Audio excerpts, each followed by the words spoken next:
Shout out everybody that's coming up in here, man. Drop a 1 in the chat if we loud and clear, man. I appreciate everybody that's coming up in here, man. Like, share, subscribe. Let's get this shit on the road, because I guess it's fair to say that Young Thug just buried rap.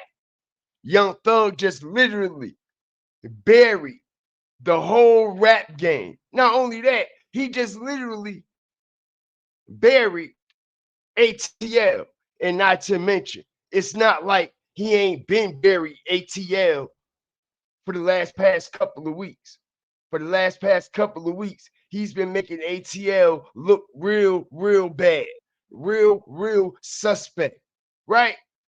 So I guess he thought this album was gonna save him. I guess why FN Lucci. Let's keep it 100. I'm guessing why FN Lucci thought that collabing with Young Thug was actually going to save his album, and vice versa, when actually it just made matters worse. Shout out everybody coming up in here. Like, share, subscribe. Man, go get your drinks, go get your popcorn, because a lot of people don't understand why Young Thug is really mad. Why he's so upset underneath of them covers and between them sheets. And I say that to say this. We done heard Young Thug mention Andre 3000, right? Not only have we heard Young Thug put Andre 3000 name in his mouth for no reason at all, far as our POV, our point of view, looking from the outside, looking in, everybody like, why is he putting Andre 3000 name in his mouth all of a sudden? Because I'm going to break down why he feels some type of way about Andre 3000 and that whole situation that's going on down there. But not to mention, we all know how Mr. Pimp C felt about individuals in Atlanta. We all know about how Pimp C wasn't for all that shit that's going on right now in this so-called rap game in Atlanta. Okay? So, yo, we're going to be getting all into everything. We're going to be connecting a lot of dots. We're going to be here for a while. We're not going to be on one subject, one topic. We're going to be all over the place. I feel as though the Firestarter family definitely deserve it, man. And we here to get shit lit up, man. Shout out the whole Fire Flame Nation, everybody that's coming up in here, man. I see y'all, man. Let's turn it up.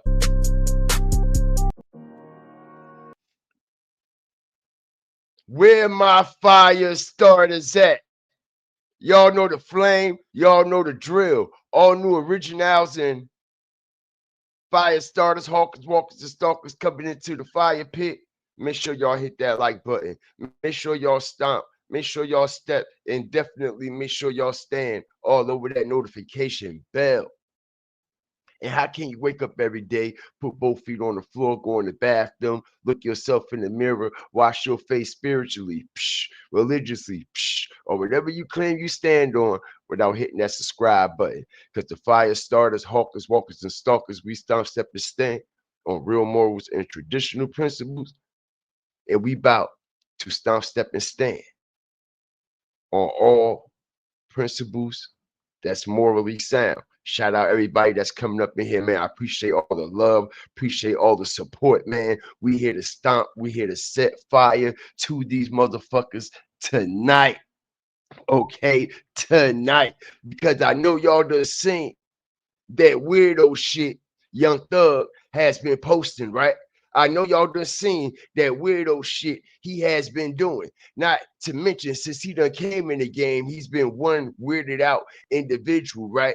So all y'all Young Thug fans, all y'all super fanatics, I should say, I know y'all that got y'all heart broken. All right? Your achy breaky heart. Y'all done got your heart broken because Young Thug, the motherfucker that's supposed to come and save rap, right? He said he's the architect of this shit, right? He said he's the foundation of this shit, right? He said he was to put on the cape, come in, bust through the kryptonite. He's here to save the day. He's the Superman hero of this rap shit, right? He's what the rap game has been missing. He's what the rap game has been eating, right? Well, I'm gonna tell you the motherfucking truth. They could have kept Young Thug where the fuck he was at. We don't need him. Hit the like button. Let's say it again. We here to pop our shit today. They could have kept Young Thug where the fuck he was at, right in motherfucking jail. You know why? Because he's really a motherfucker that destroyed the community, for one. For two, a lot of people has been hurt because of this man. For three, people have lost their lives, have been taken away from their family because of this stupid motherfucker. And for 4, 5, 6, 7, and 8, life damn sure ain't great. He can't fucking rap, and we don't need him. We don't need him. Shout out everybody up in here. All right. Just like I said, 4, 5, 6, 7, and 8. Life ain't too fucking great, and we don't need him. All right. We don't need him. Now, for the past fucking week, for the past couple of weeks, shout out everybody that's coming up in here. Please hit the like button. A lot of people don't know that we are live. This is a strategic one. We here to set fire, like fire really do. It comes just out of the blue, right? Nobody knows when the fire is going to happen, right? It's very, very strategic, all right? It's a very, very silent killer. And we are here to set fire to these demons, all right? And we've been hearing all this buildup, right? With Young Thug and the snitch allegations and blah blah this and blah blah that, as he seems to use this snitch allegation and these interrogation audios and videos as a fucking form of promotion. All right. And not only did he use these interrogation videos as a form of promotion, we know that he also wore the dress as a form of promotions, right? Also as a form of promotion, right? With the dress thing. Now we see Young Thug comes on Instagram and he's starting to post a whole lot of weary, eerie shit. Can we all agree? Can we all agree? Shout out everybody that's coming up in here, man. All right. Shout out the whole Fire Flame Nation. All right. Because it seems like the man just keep getting weirder and weirder and weirder and weirder. And for the ones who don't know, you will know by the time this live is over with. But y'all know I can't move forward, all right, without giving my due diligence and my shout out. Shout out TRU. What's good with you? NBC Black Knight. What's up with you? Faith. Indian Summer. Angela, that dog. What's up with you, man? Miss Dade County. Beverly Palmer, man. I see y'all up in here. Appreciate all the love and all the support. Chelsea Davis, what's good with you, man? Miss Dade County, appreciate the endorsement, super sticker, and sponsor and the sponsorship endorsement for the show. I appreciate you, man. I do. Midnight Decipher was good. Okay, was good, man. Shout out the whole Fire Flame Nation, man. Appreciate y'all. Brian Russell, what's up with you? Appreciate the whole nation, man. If everybody could hit the like button, man, I would definitely appreciate it. I would surely appreciate it, because as we're going to get to a couple of these posters here, man. See something here.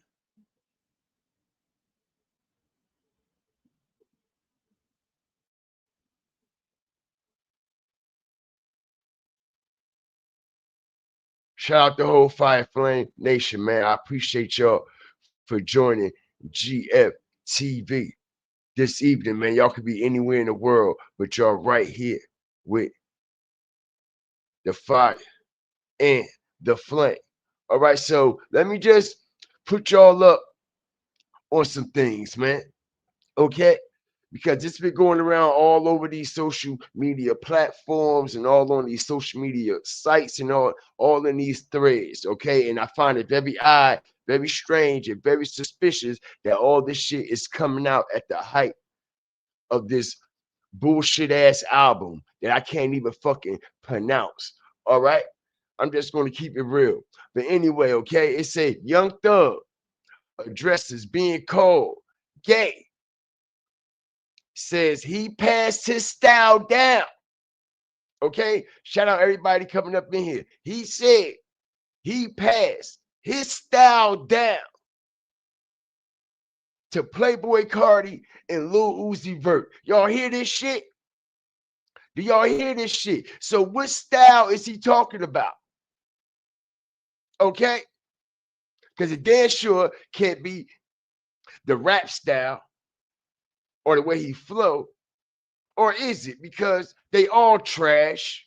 All right, they all belong in the garbage. He said he passed down his style to Playboy Cardi and Lil Uzi Vert. Okay, as it says, I don't got no problems with that community. I ain't got no problems with the alphabets.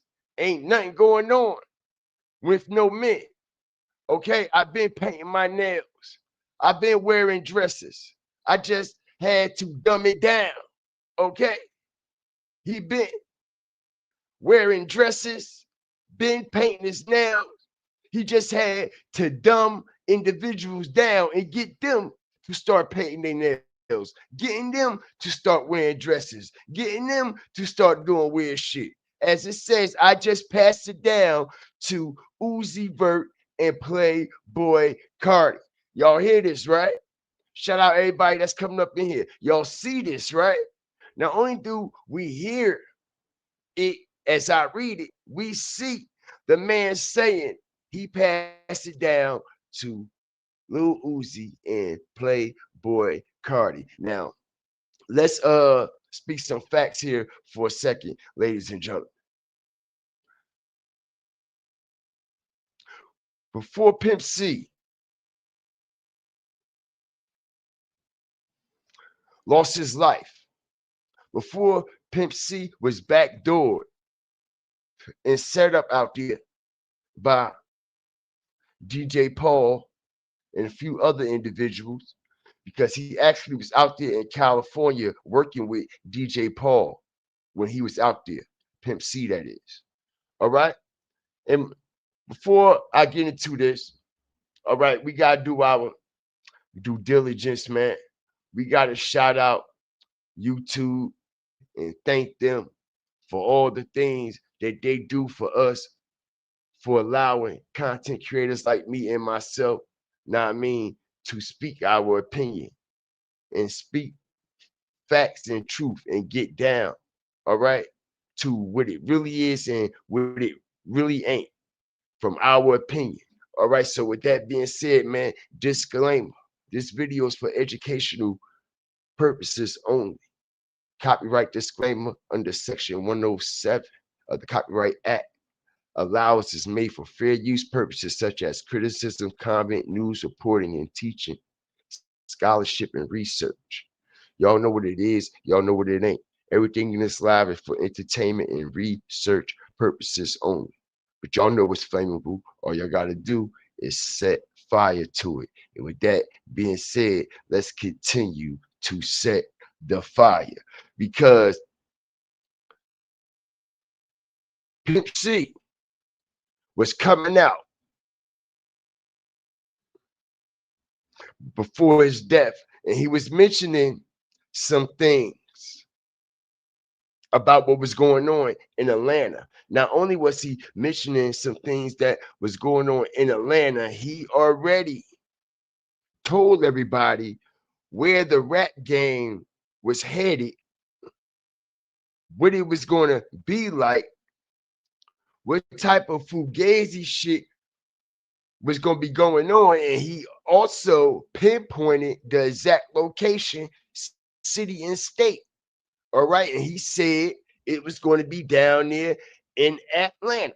All right. Now, what a lot of people have no idea is that Pimp C actually didn't get along too well with Andre 3000. And we're going to expose that. And it's the reason why Pimp C didn't get along with Andre 3000. It's a reason why they had tensions. If y'all actually do y'all research, y'all will see. Now, I mean, it's a lot on it how Pimp C and Andre 3000 had their differences with some things, but they try to water it down as if it just was like a song issue, it just was a beat issue, it just was a production issue far as the international players anthem go. But no, it was deeper than that. It was darker than that, because we know Pimp C was coming out exposing how motherfuckers in Atlanta was on that goofy man, on that alphabet shit, right? They was on that zesty tip way before it didn't became normalized, right? Now, a lot of people have no idea that not only was Pimp C, okay, addressing individuals in Atlanta, okay, and what they was doing far as being, far as demasculating their self for the rap game, right? Now check this out.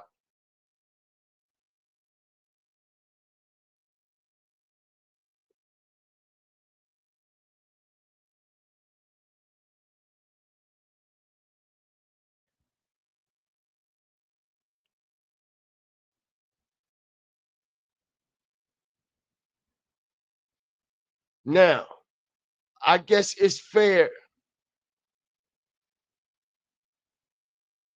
to say where why Young Thug, okay, peep the strategic drop. Shout out everybody that's coming up in here, man. Like, share, subscribe. Please consider becoming a member and get your Fire Flame Inferno badges. As we hear, Young Thug said, all right, he passed his style down to Lil Uzi and Playboy Cardi. But who do y'all think Young Thug got his style from? All right. Not only that, why do y'all think Young Thug, as I strategically break this down, this gonna be a Fire Flame show?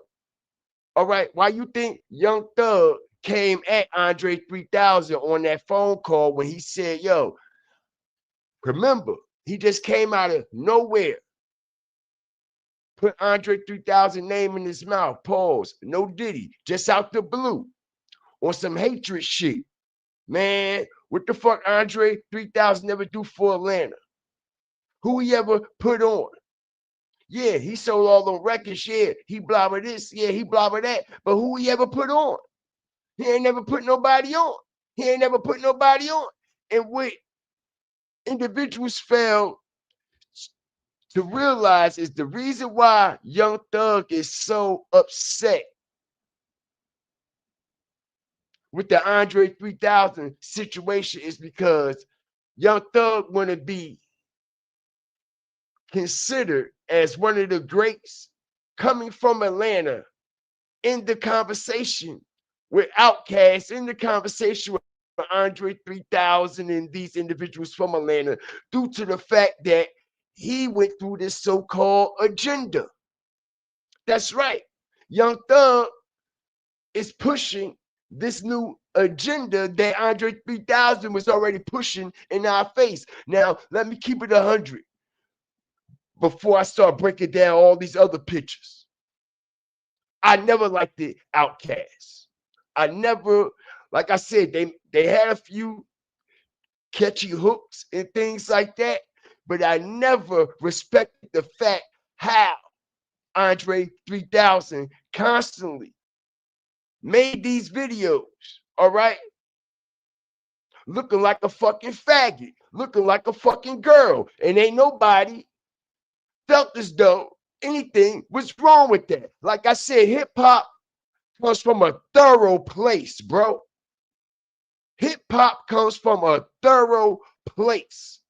It's embedded in you. Like the rough of the rough, like the concrete of the concrete. That's where hip hop is from. That's how hip hop was created, from the concretes of communities that struggle with poverty, right? So we got Andre 3000 and he coming out wearing dresses and all this weird man shit. Not to mention, y'all do know that he fucked with them people, right?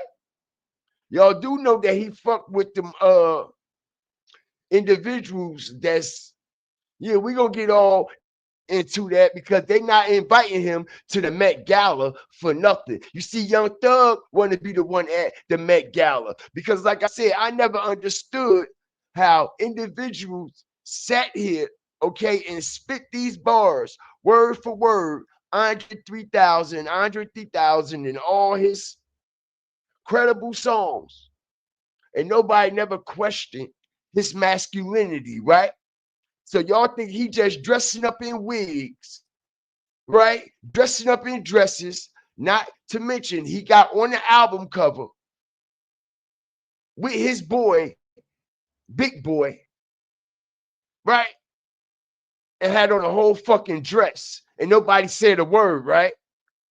But when Young Thug do it, everybody starts to criticize it. Make it make sense. How y'all gonna criticize Young Thug if y'all ain't criticizing the motherfucker that came before Young Thug and made it possible for Young Thug to do this shit and normalize it? Hit the like button. All right? Can we all agree? Shout out the whole nation. Can we all agree? Nobody, even all the individuals in hip hop right now today, some of the best that we put in categories, put Andre 3000 as one of the best rappers or MCs or lyricists or creators to come out of the South to do it in rap and hip hop, but nobody never questioned why he wore dresses, why he wore wigs, why he painted his nails, why he wore eyelashes, why he was wearing lipstick. Ain't nobody say shit in Atlanta. Nobody said a motherfucking thing. You wonder why Andre 3000 hauled ass from the game, right? Just out of the blue, at the height of his career, he disappears, right?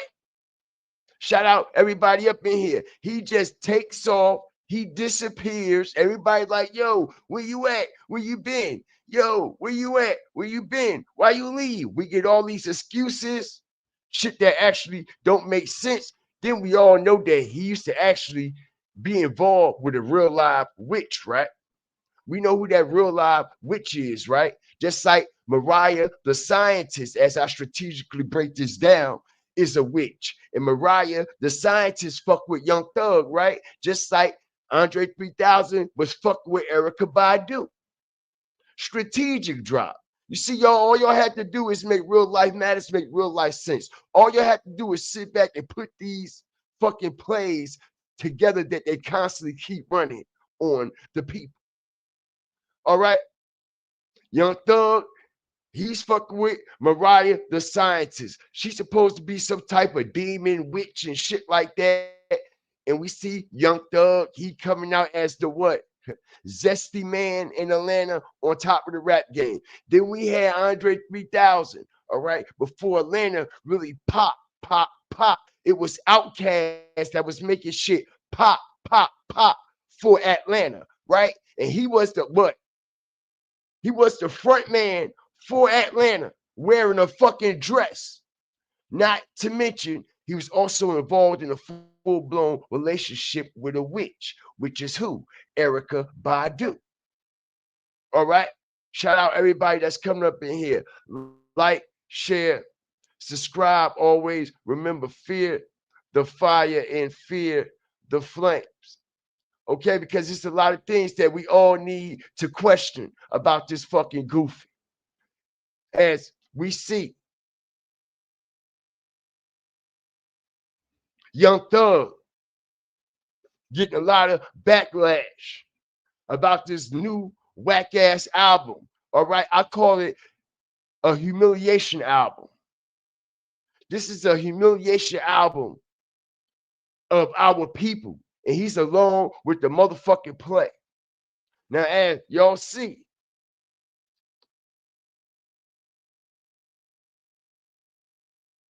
I apologize and pull that back up. All right, so as y'all see, right before Young Thug album came out, he posted this on his IG. All right. Now I want everybody to pay attention as he say, "These are my new friends." As we know, just before the album came out, everybody was bashing them. Everybody started what? Unfollowing them, all kinds of shit, started popping shit to him. He made a fucking interview. He did a song, and everybody back dick ride to begin, right? So he posts all the individuals who he's aligned with, everybody that he's connected with, everybody that he's so-called friends with, all his new friends in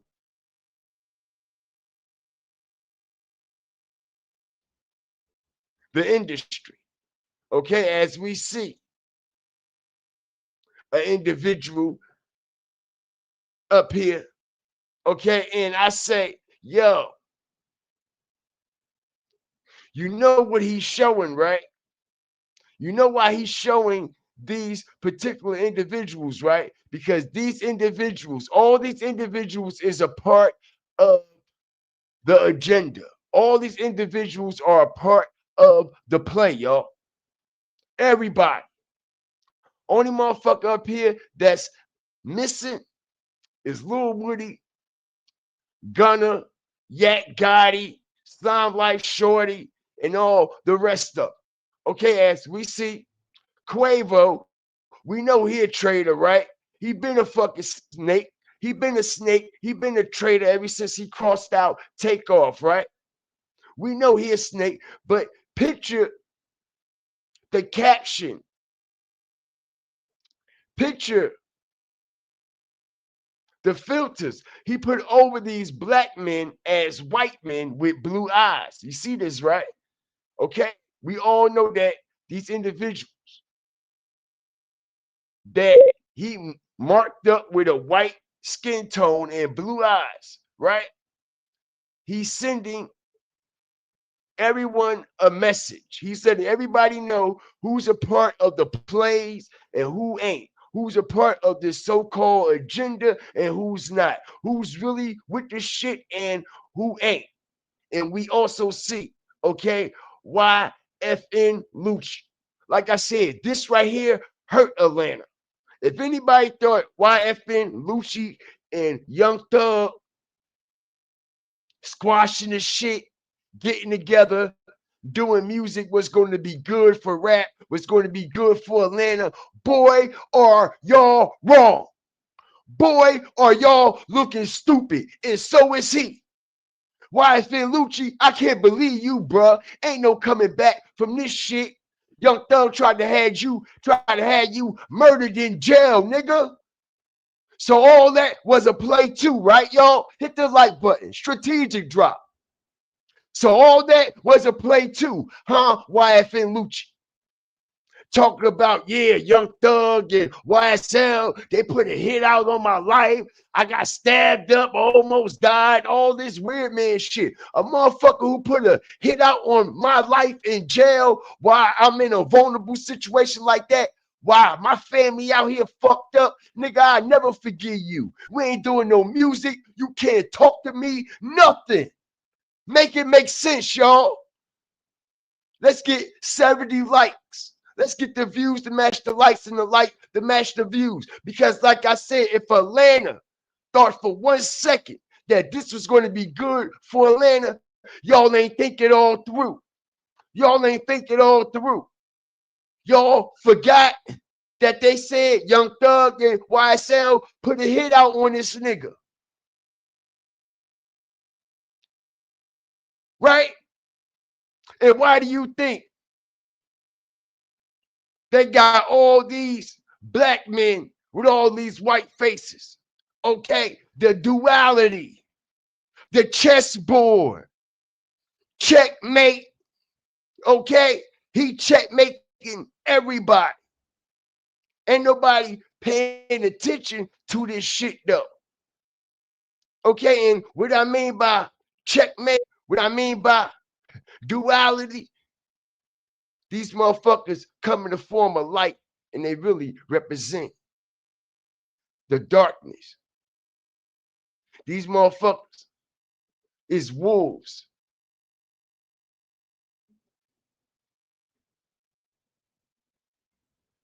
And like I said, y'all, we know that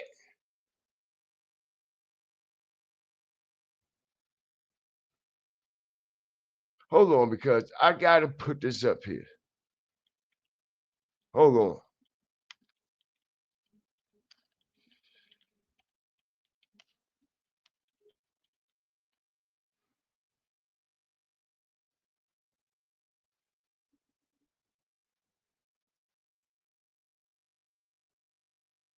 Okay.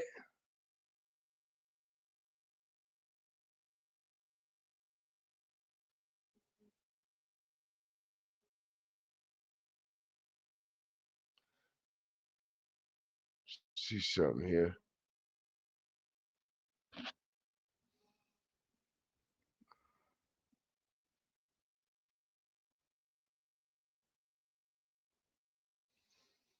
What that say, y'all? What that say, y'all? And when it came out, everybody was what? Blaming YSL. Not only was everybody blaming YSL, YSL was taking blame for it. YSL was taking blame for it. Like, yeah, nigga, we did that. Yeah, we dropped that bag on your head. Yeah, this is what we did. Yeah, it wasn't even a year ago. How? Y'all, so how is him and YFN Lucci all of a sudden, after years of beef, both of they big homies done got knocked down, y'all. Truth got knocked down. Big Nut done got knocked down. Both of they big homies have got knocked down. YFN Lucci just had a hit put out on him in November while he was in jail, y'all. Okay? And he comes right on out and squash the beef with Young Thug. Shout out Angela, that dog, for gifting the membership. I appreciate you. All right, so let's make it make real sense. If an individual, like I said, just put a hit out on you in jail, where you're most vulnerable,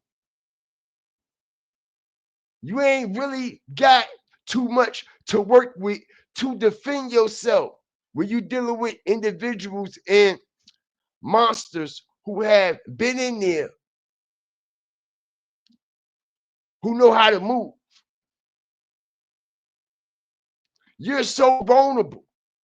Not only are you vulnerable, now your family is vulnerable. Right? Right or wrong? Is your family vulnerable or not? Because when they knock you down, who gonna protect your family? Who gonna protect your kids? Ain't nobody there to structure a wall or a foundation of protection, right? So, nigga, we can never be friends, ever, ever. We can never be friends. But these motherfuckers is happy, go lucky, like ain't nothing going on, y'all. Like he ain't like multiple people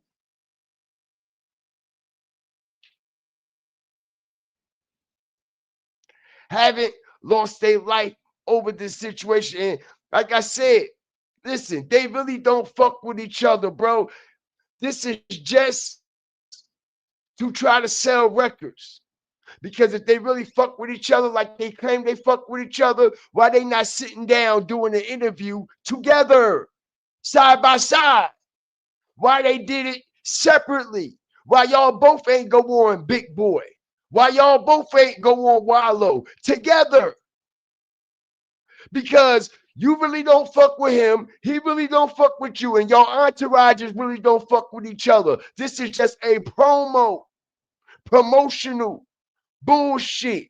Sort of like when 50 Cent in the game back in 2005, they really was going through like a real life beef and crisis. But you had what? Louis Farrakhan try to come in and squash the beef and all this and that, but that was only for promotion. As we see right after that shit, 50 in the game, all right, we're still going at each other, regardless of what Louis Farrakhan said.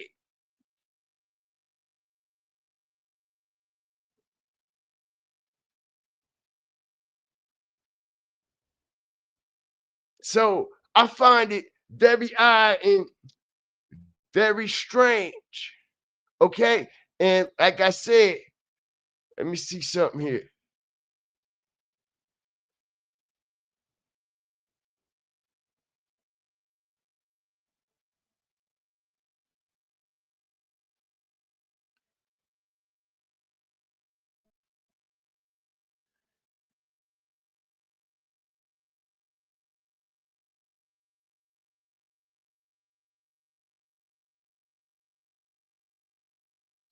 Shout out the whole fire flame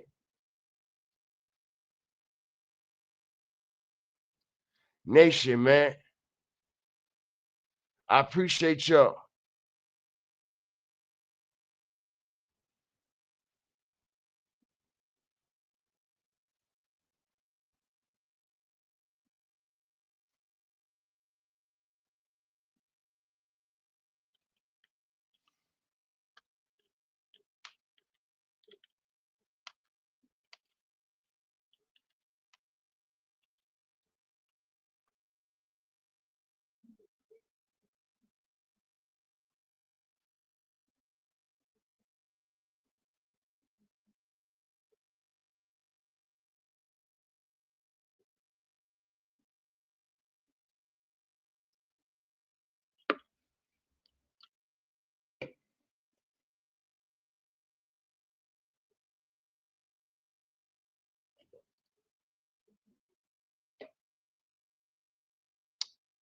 Check it out. He's been sending a lot of shade.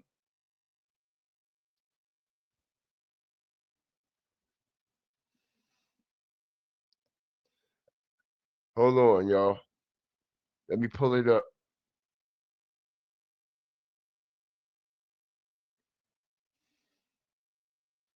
Okay, here you go.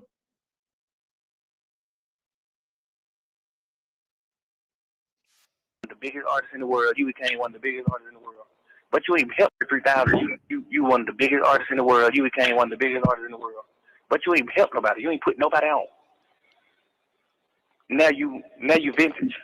Now you goddamn can't put out a song and go top 50. You see what I'm saying? You put a song out right now, you can't even go top 50.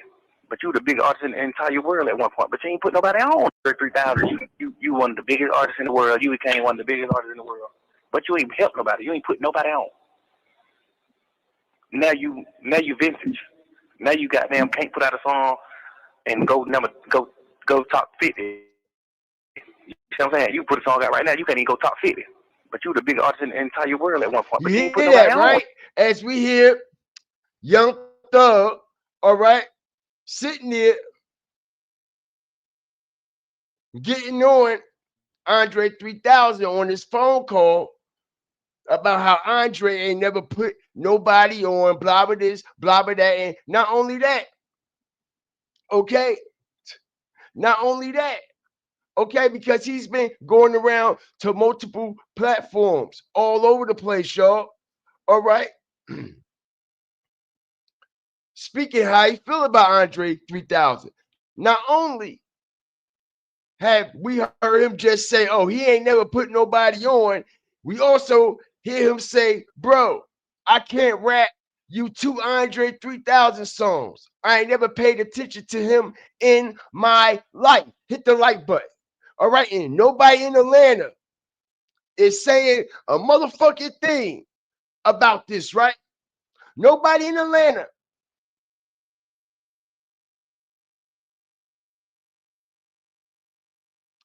is coming to the aid of Andre 3000 like, yo, hold on, bro. So your motherfucking road, nigga. Not even T.I. because he just went on T.I. That's right. Young Thug just went on T.I. expeditiously, popping hella shit about Andre 3000. And T.I. sat there like a little boy. Okay? You know why T.I. sat there like a little boy? All right. The same reason why Young Thug got T.I. up on his IG page, right along with all these weird ass posters. You know why? Because T.I.'s also with these weird ass plays. T.I.'s also with these weird ass plays. And like I said, the reason why Young Thug is so heated with Andre 3000 because he done did just about everything Andre 3000 has done far as moving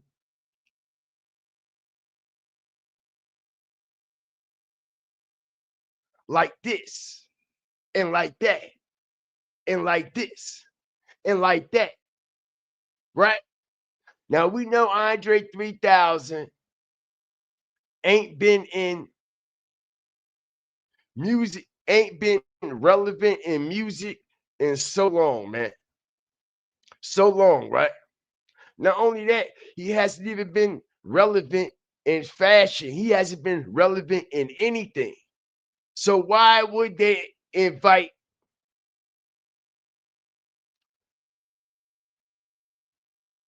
Andre 3000 to the Met Gala, y'all?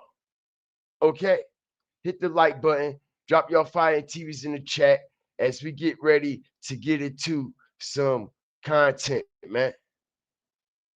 All right? Shout out the whole Fire Flame Nation, man. I appreciate y'all.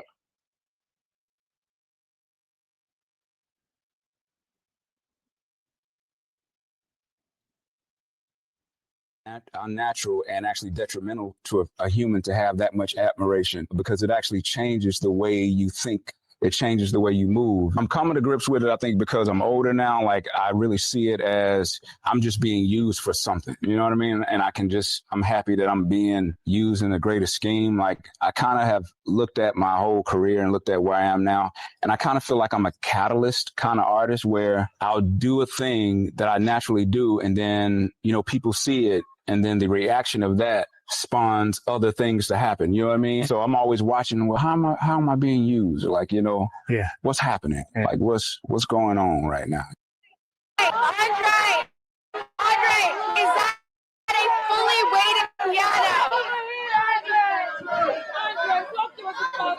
Y'all see this weirdo shit, right?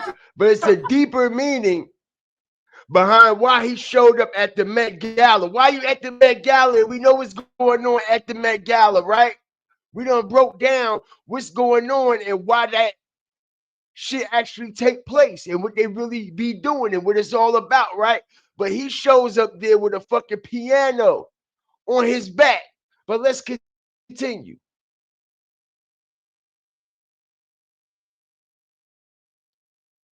And Andre 3000.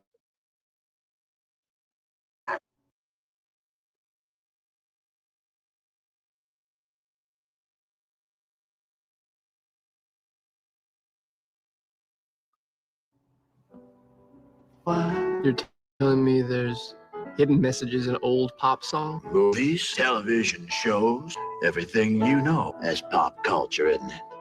All right, y'all. Peace, peace, peace.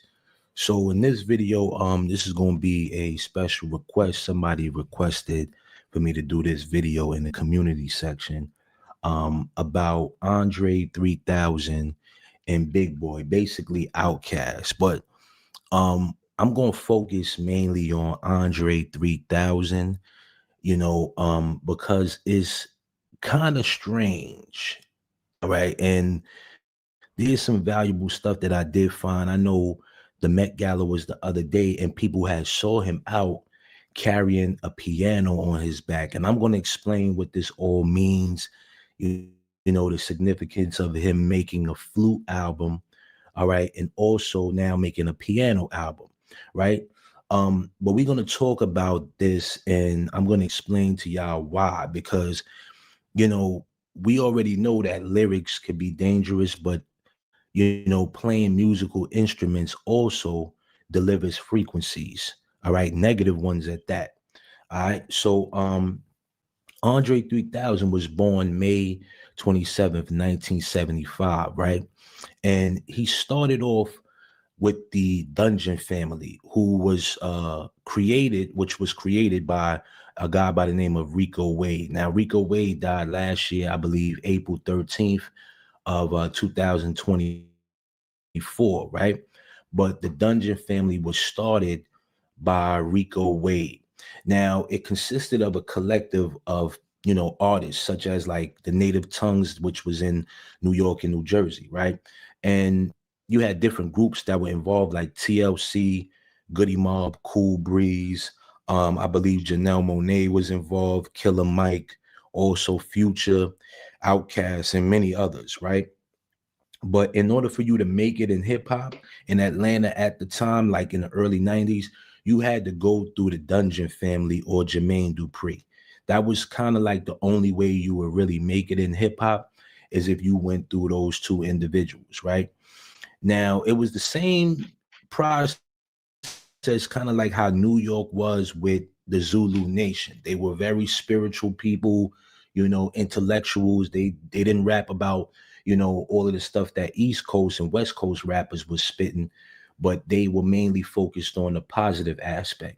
Now, Andre 3000 met Big Boy in Lenox Square Mall at the age of 16. All right. Now, from what I heard, they was inspired by East Coast rappers. At the time, you know, you had people like Nas and Wu-Tang and all these other different rappers that inspired their style. All right. And for the most part, you know, you had a lot of Houston rappers too, but Atlanta wasn't getting as much recognition in hip hop at that time. All right. So they had to kind of like copy the whole East Coast. Look at thing him, to yo. He get bending heard. over and shit. Now, they recorded their first He album. been on some weird shit, man. Andre, he been on some weird shit. He been on some weird shit. Okay, he been on some weird shit, and nobody never questioned it. But he got nerve to question all these other rappers, but don't question.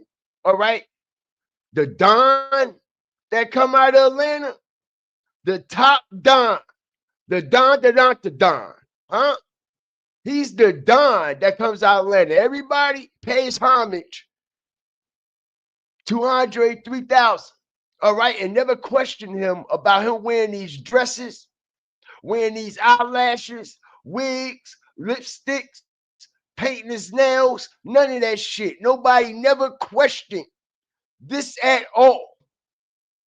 But motherfuckers got a nerve to question Young Thug when they are one in the same. They from Atlanta, they rap, and they wear wigs and dresses. What's the fucking difference? What's the difference?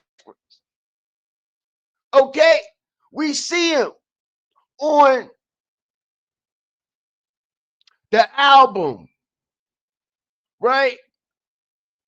I don't know the name of the album. I just remember the artwork where they got the American flag in the background, and you see Big Boy, he's standing there looking, you know what I mean, regular, but you got Andre 3000, he all like this on some fruity shit. What I tell you?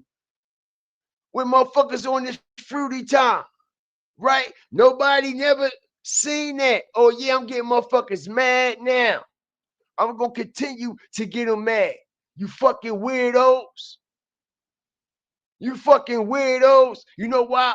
Because Andre 3000, and like I said, this ain't to take away his creativity as an artist.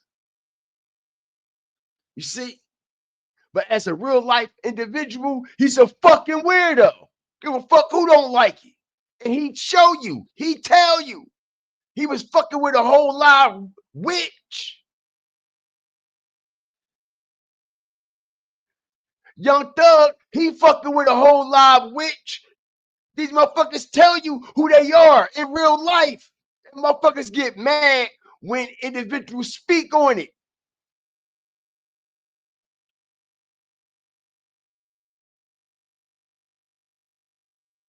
So if individuals or motherfuckers want to know why we got people like Young Thug, why we got people like Lil Uzi Vert, Playboy Cardi, and all this other weird man shit, you can blame Andre 3000 and everything that was coming out down there in Atlanta. Because Pimp C said it. Y'all know who was in the Range Rover with them boys?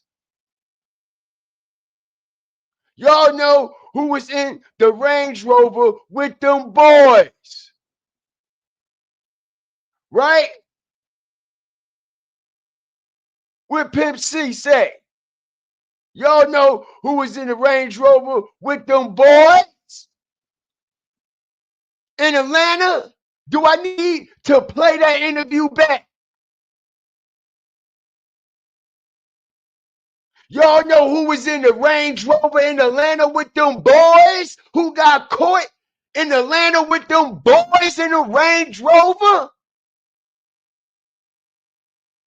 And you see, this is why Andre 3000 didn't want to make the video to international players, as I strategically said.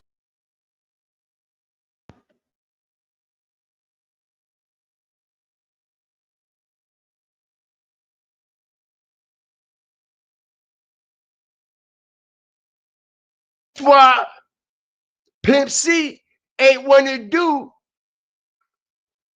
Andre 3000 ain't want to do the international players video. You see what I'm saying? You see, it was a lot of back and forth going on with Pimp C and Outkast.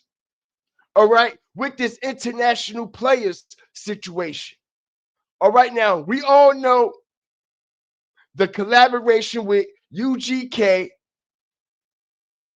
3-6 Mafia, and Outkast. International players, right? Now, that song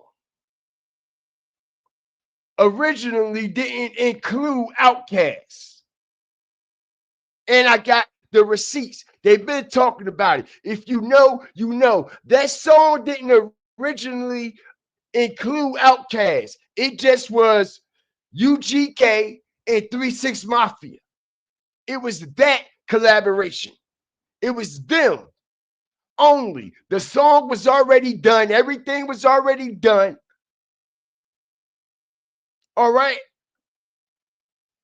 Somehow, some way, they talked Pimp C into allowing Outkast and them on this feature of this International Players album. All right. But it already was a lot of friction between Pimp C and individuals in Atlanta,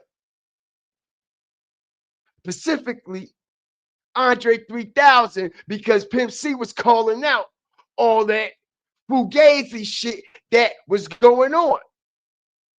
Right or wrong? Now, when Pimp C was alive, who was in Atlanta coming out openly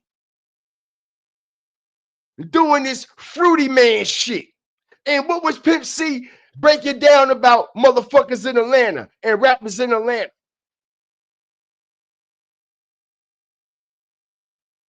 So it already was shit going on behind the scenes. Not to mention when Andre 3000 got on this verse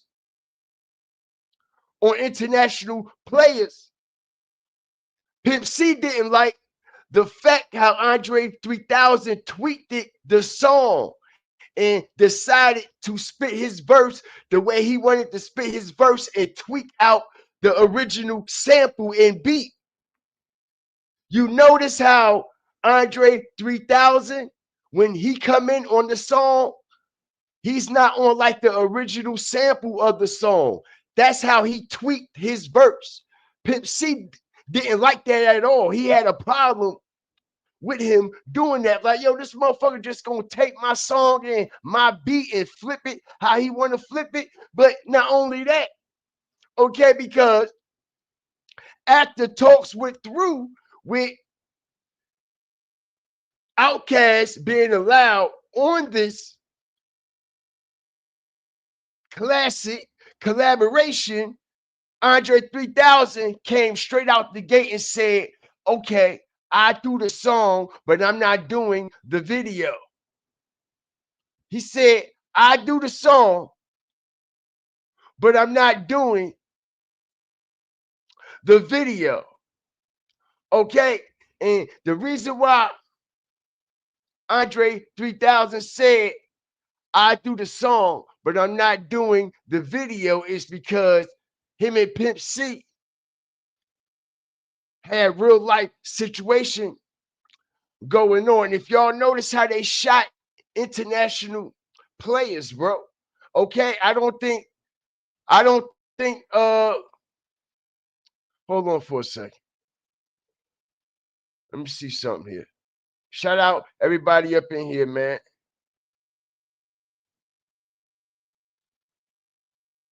Let me pull this up, man.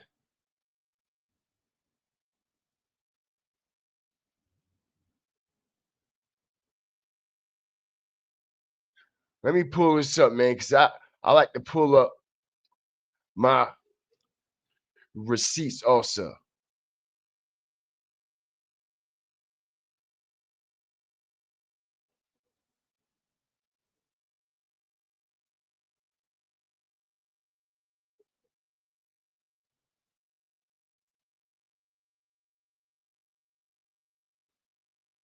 Of them reach out to me separately. Big Boy says, I love this record. Can I produce some drums? I want to do a drum pattern on it. Like, okay, cool. Andre's like, I love it. I love everything but the drums. Can I just rap over the sound? I'm like, okay.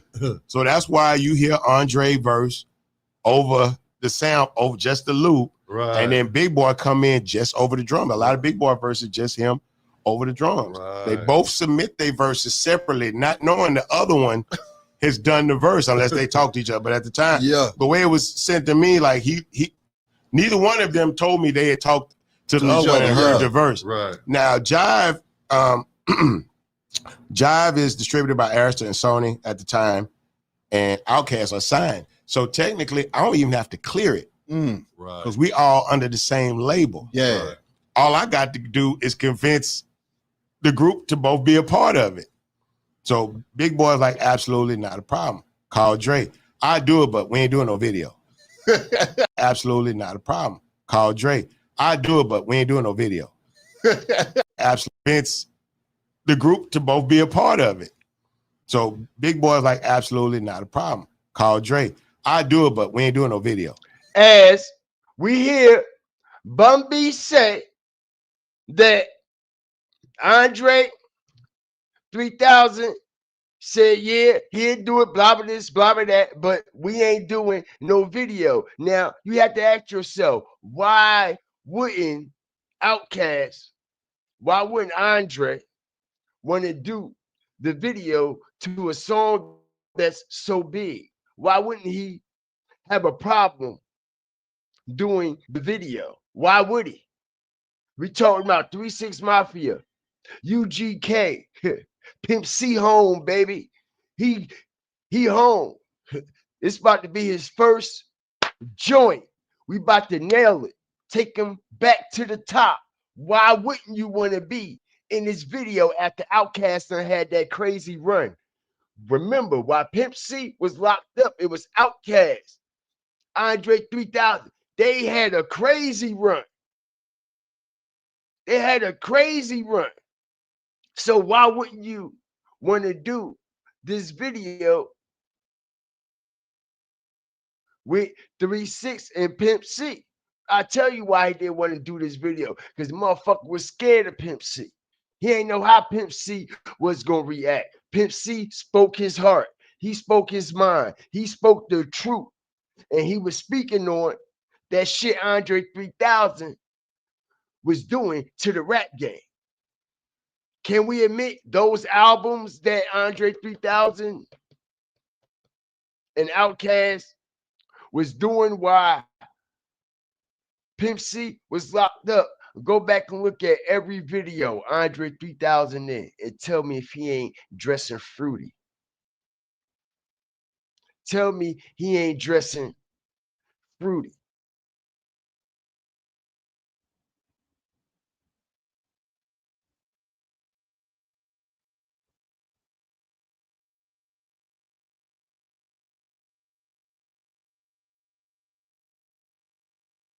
Okay. I was talking to some peoples last night, and I never got a chance to actually go back and observe it.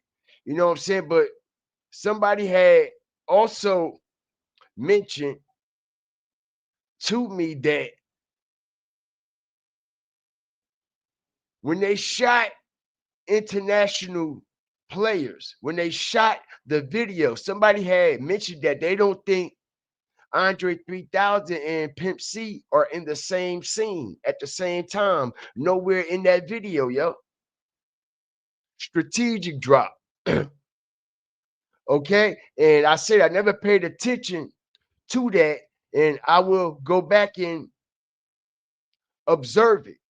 But somebody brought it to my attention when we was discussing this last night, and they say even when they shot the video, you know what I'm saying, you don't see Pimp C and Andre 3000 in the same scene in the video, not one time. And if that's true, that means they filmed their scenes in separate places. They wasn't around each other. Now I do recall seeing Bun B in the same scene with Andre 3000 in them. And that's what probably throw the whole shit off.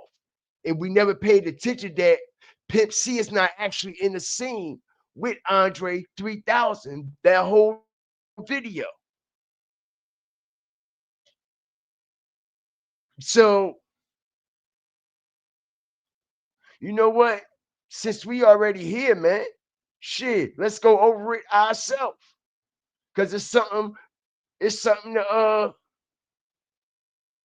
to pay attention to. Do anybody in the chat recall that? If y'all remember that?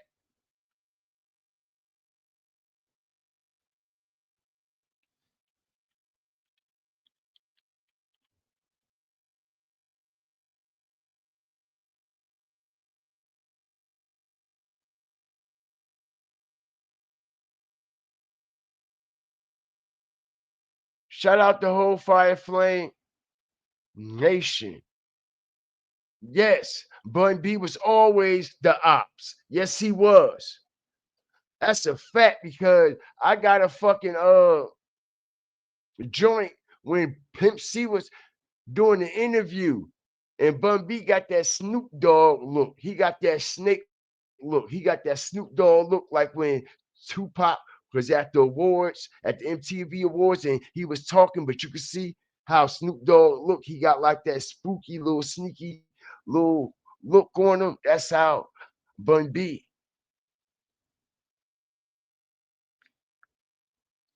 was looking, man. Okay. But I'm gonna be honest, y'all. I don't think that, as you also take notice, Andre 3000 is dressed like a fucking man in this video too. How about that part? I bet you Pimp C told that nigga, yo, you ain't coming up in this video dressing like no fucking hoe. Nigga, we all men around this motherfucker. It's Players Anthem, nigga. You ain't about to have me looking fucked up. And y'all see why Andre ain't want to do the fucking video, y'all? Because he couldn't be himself. Hey, hey, y'all.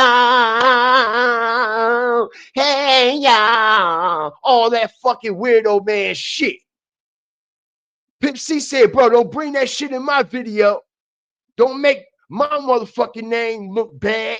As we see, this the first time we ever see Andre 3000 looking clean cut and masculine than a motherfucker.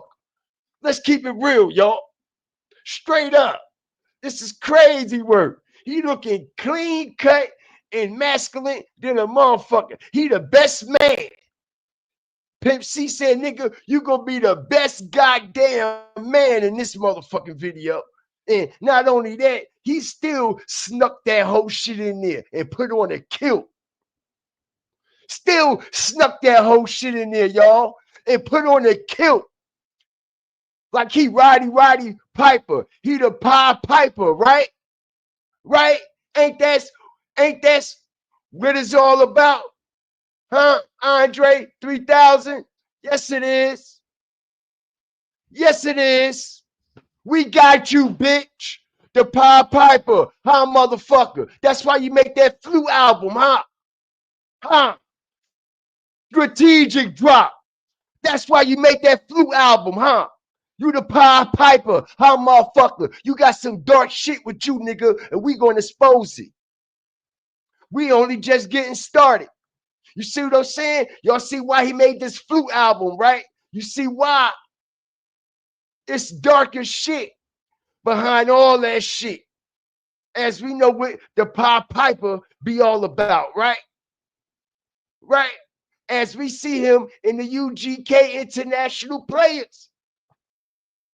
Okay, at a wedding, dressed like the Pied Piper. Y'all, this is crazy work. Strategic order, man. Okay, strategic. Nigga, invisible that, nigga. Invisible that, nigga. Invisible that, nigga. Get your kilt wearing ass out of here before I block you, goofy. Fuck you talking about, nigga. We got the dots connected right in your motherfucking face. He up there dressed like he from a what? From what? Irish some goddamn where, right? Okay, Roddy Piper, right? At the wedding, right? So we also got a documentary that I haven't finished playing about them breaking down this darkness with him and this flute, okay? And what these meanings is all about. Okay, and this is why Young Thug is so upset with Andre 3000 because he's been pushing the same agenda as Andre 3000, and Andre 3000 is still considered a bigger artist than him. Okay, and that's why he mad. That's why he mad. That's why he mad.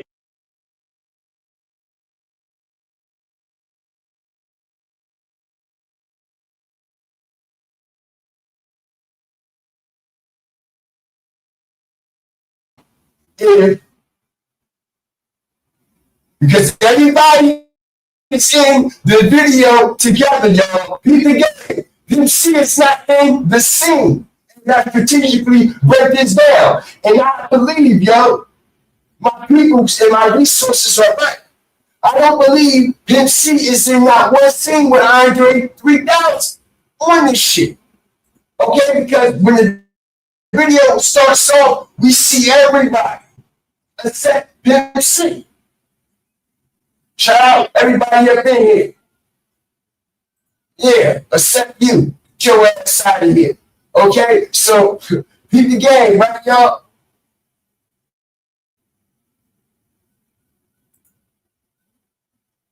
He still wore the skirt.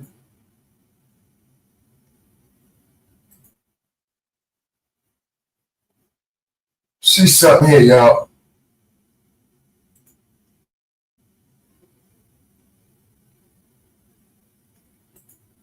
Okay, all of them is in the same scene except Pimp C. Okay, so everything is coming out, bro. It's telling a whole story. Look, a piper. Okay? So, this video is wild too, yo. I'm telling you.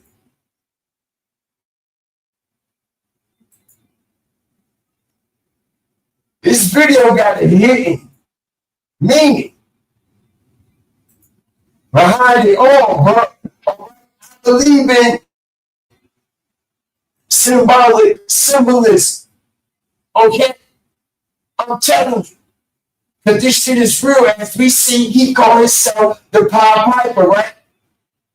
Strategic breakdown. He made an album playing the flute. You know what the Pied Piper is all about? How it lured children in. So while he's standing up there, basically at the altar, about to get married, he's dressed like the Pied Piper. And the first person that we see coming through the door are children, y'all. Strategic drop. And the first individuals we see coming through these red doors, that cherry red, that cherry one oak right there. Y'all know what the red door is all about, right? Strategic drop. And we know, or what? Leave the world behind. At the end of the movie, it was a red door. That little girl went into a what? A pedophile house. Strategic drop. One of the best to do this shit. Don't get me back warmed up, bro. YouTube been missed. I want the fucking game been missed. Hold on, let me fix the audio.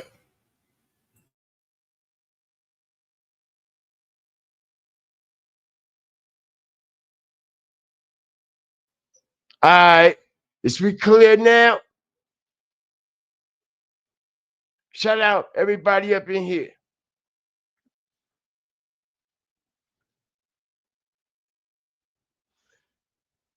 Shout out everybody up in here, man. All right. Is the sound clear? All right. So, like I said, let's finish breaking down this fucking goofy. Andre 3000 and Pimp C had real life issues and real life problems because Pimp C was calling out that what? Fugazi shit that was going on in Atlanta. And what? Andre 3000 was definitely a part of all that goofy, weird shit that was going on down there in Atlanta. Now, when they did this international players video, all right, Andre 3000, they want to be in the video. He was scared. He was shook. All right, shoot niggas scared to death. Ask Julio. All right, he was scared to death. He ain't want no problems. You know why? Because Pimp C was gonna handle that nigga. Pimp C was gonna let him know. All right, and if he ain't come right, he was gonna leave right. If he wouldn't have came to this video shoot right, I guarantee you he would have left right. But as we see Andre 3000 in the video dressed up like the Piper. Okay? He dressed up like the Piper. And waiting for the red doors to open up. And when the doors open up, we see the children. And we know the Piper called on the children. All right? He ain't make that flute album for nothing. He ain't show up at the Met Gala for nothing. All right? So what we are also sinking and connecting the dots on how Andre 3000 was afraid to do this video, right? And not only was he afraid to do this video, we see him looking more masculine than we ever seen him look. Okay? But we are trying to see if Pimp C is even in one scene with Andre 3000 in this whole video. Now, my resources are telling me that Pimp C and Andre 3000 is not in the same scene at all in this whole video. Never had, never was, never will be. I'm even hearing that he didn't even want Andre 3000 on the song. He didn't want Outkast on the song. He didn't need Outkast on the song because the song was already done with UGK and 3-6 Mafia. Because DJ Paul and Pimp C, all right, had a very, very close connection. And while Pimp C was in jail, he heard that same sample on Project Pat Choose You situation, which was on Project Pat's album. So he wanted to use that same sample, right? So he used the sample. The song was done, but they added Andre 3000 and Outkast to the song because of the labels that was merged. As we just heard, Bun B say, okay, we was all linked in with these labels anyway. So this is how they were able to put this together. But this was done behind Pimp C's back with the approval of Bun B. You see what I'm saying? But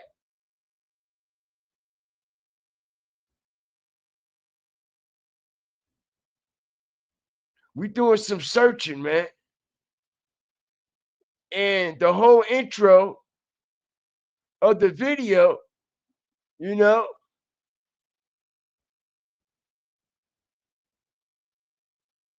we see Pimp C, he comes in like he's sitting in the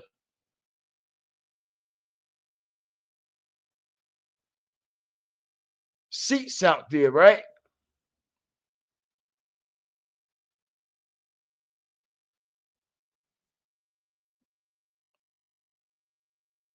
You see something, y'all.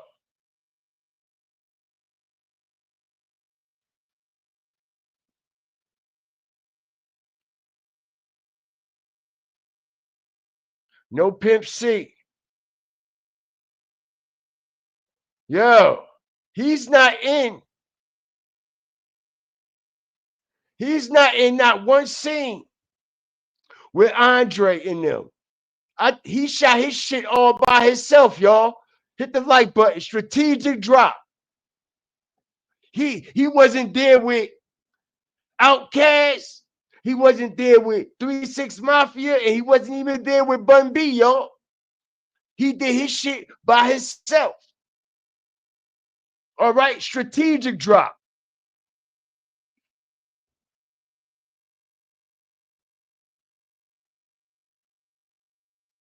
Crazy work.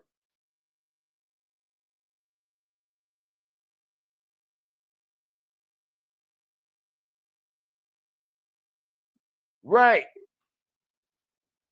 Right. So this whole scene that Pimp C shot,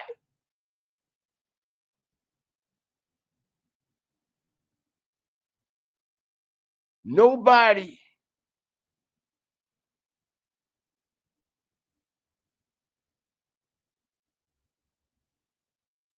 that's featured in the song is in these shots with him, y'all. Nobody. Nobody. He did his own scene at another spot. Okay, but if you go back to the church, everybody is at the church. Bun B, David Banner,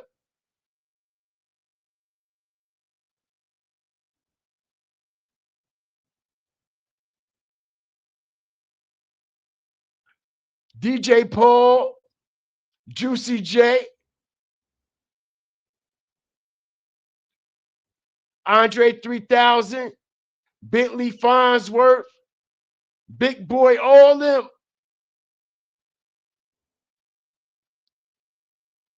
They doing the church scene together. But Pimp C is not at any of these scenes with any of these individuals, y'all. Not one scene.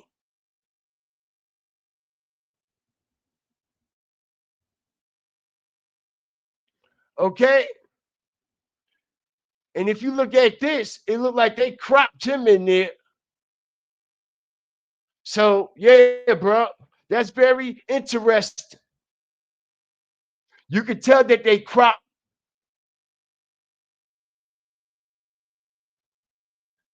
Look how they cropped Pimp C in there, right next to him. He ain't even standing there for real, bro. All right, he ain't in any of these joints.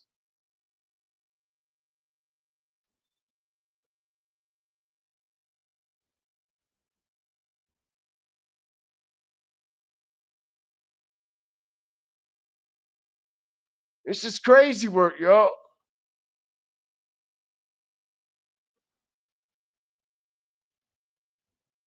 Shout out the whole Fire Flame Nation, man. All right. So I guess he said, look, bro, you ain't gonna be showing up in my video dressing all like a fucking hoochie and shit. This player's anthem. All right?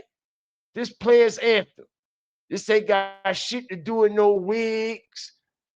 This ain't got shit to do with no high heels, no lipsticks. Okay? This ain't ladies' night. You want to go film a Little Kim video, bitch, go over there. It's international players. It looked like he came out the ladies' night video. All right. He the Little Kim double. He gotta be. Oh, yes, it's ladies' night. And bro, it's tight. Oh, it's ladies' night. What a night. Yeah, bro. That's it. That's him all day. That's him all day, y'all. That's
Hold on, y'all.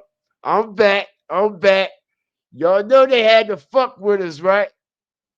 Y'all know. You know they had to fuck with us, yo. All right. We was all on their ass. Word is born. We was all on their ass. Y'all know they had to fuck with us tonight, right? Some type of way. Shout out everybody that's coming up in here, yo. Give me 1 second, yo. Yo, these motherfuckers is a trip.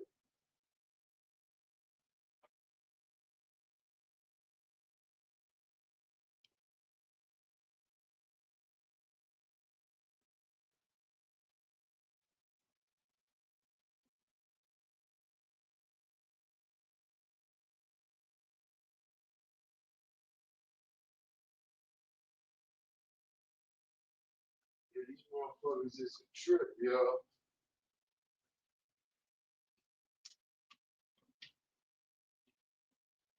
Yes, sir.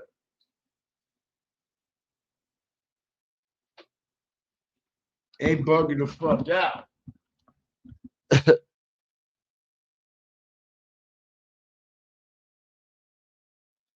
They bugging the fuck out, yo. Shout out everybody up in here, man. Okay. But yeah, that's exactly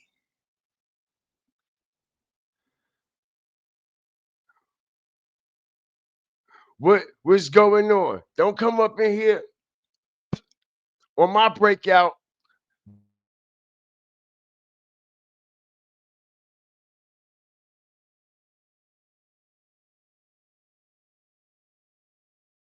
video, bro, type shit. You've been doing all kinds of weird man shit since I've been locked up, homie. And not to mention, you've been doing a whole lot of that weird man shit that I was talking about.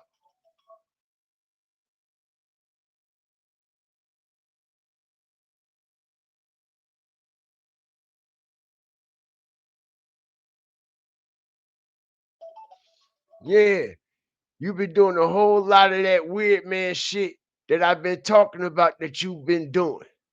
All right? Okay, and the proof is all in the pudding. Okay, so now everything comes to the light, and we understand why Pimp C is not in any of these scenes with any of these individuals. Because I guess he said, yo, if y'all rocking with a motherfucker who doing all that weird man shit, okay, ain't no telling what else y'all stand for. Ain't no telling what else y'all stand for. Listen here, man. Everybody don't want to be honest here. And you see why that man Jeffrey is mad at Andre? Imagine somebody named Andre and Jeffrey beefing. Somebody named Andre and Jeffrey. And look what they beefing over. You see what I'm saying? Okay, and listen, we done seen this man pave the way for a motherfucker like Young Thug. Why you think Young Thug feels so comfortable doing it, coming out of Atlanta? Because you know what he could say? What if y'all supported Andre 3000, all that weird man shit that he was doing, and y'all called him the best this, the best that, he the best to do this, he the best to do that. We just was playing that he was hating on him, right? We just was playing that snippet where he was hating on Andre 3000, right? So he could say, but y'all ain't never said motherfucking thing to him. That's why he went on expeditiously and he was like, oh, I don't know not 2 songs from Andre 3000. I never kept up with him.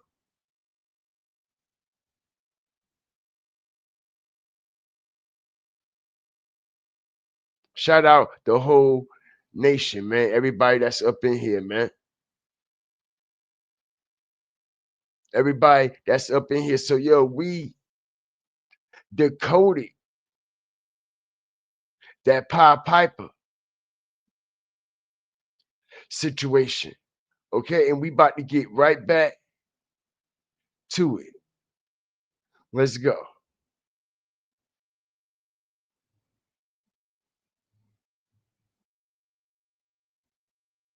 Right. Now, from what I heard, they was inspired by East Coast rappers. At the time, you know, you had people like Nas and Wu-Tang and all these other different rappers that inspired their style. All right. And for the most part, you know, you had a lot of Houston rappers too, but Atlanta wasn't getting as much recognition in hip hop at that time. All right. So they had to kind of like copy the whole East Coast thing to get heard. Now, they recorded their first album, which was called Southern Playalistic Cadillac Music, right? Which did fairly good. It had that song Get Up, Get Out. And then they had another song called Players Ball, I believe, that they had a music video for. And I remember seeing Outkast at this time, but they didn't grab my attention. I remember being a kid seeing a video, but it didn't grab my attention. But they did get mainstream notoriety and was featured on the Source Awards, where they made that famous statement saying the South got something to say, right? Now, Andre 3000 didn't want to be looked at, you know, anymore in a regular light, okay? And this is where I feel like he started to become more conscious, all right? Like things started to change for him because, you know, and I'm gonna talk about why all of this happened. Like, you know, he got involved with the whole Sun Ra aspect of Afrofuturism. Now, I did a clip on what Afrofuturism was. It was created by a guy by the name of Sun Ra, who was a musician, okay, as well. And Now, everybody pay close attention, man. All right. This is where all this dark shit going to start to connect and align. Why Andre 3000, all right, openly do what he do. you know, he introduced the esoteric belief system into music, right? And he was way off the wall, but a lot of your favorite rappers at the time followed this same. What's new with Google Ads?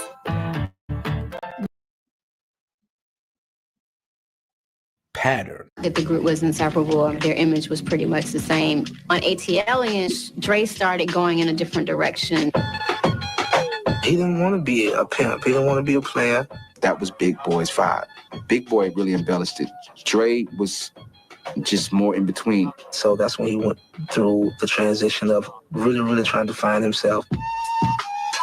Andre felt like. Heard that? He went through a transition. He ain't want to be a player. He ain't want to be a pimp. He ain't want to start what actually gave him the recognition from his roots, being a player and all this and all that. You see, he went through some type of transition, and it was a dark one.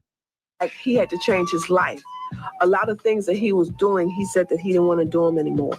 He stopped drinking, he stopped eating meat, he stopped smoking. He grew his hair, you know, he got into books and spiritualism, even went as far as to practice celibacy for about a year. He found some kind of clarity, and he decided he was going to show who he was and not be. Y'all hear that, right? That's the flute. Hit the like button. Strategic drop. One of their biggest hits. Y'all hear that flute, right? Y'all hear that flute, right? And y'all see why he's so big on the flute. And when you hear that flute, it's almost like it's mesmerizing. It almost like it's like casting a spell on you. No funny shit, because it's very catchy. You know what I mean? As soon as you hear it, you start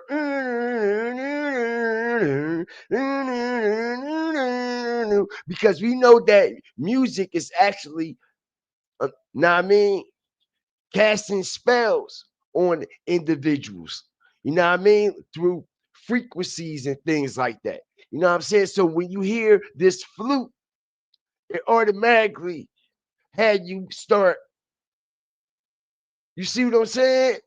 So with this Pied Piper shit, that also aligns with everything Andre 3000 has going on. He openly admits that he's with that Pied Piper agenda and everything that it stands for, even though we look at it in a demonic way.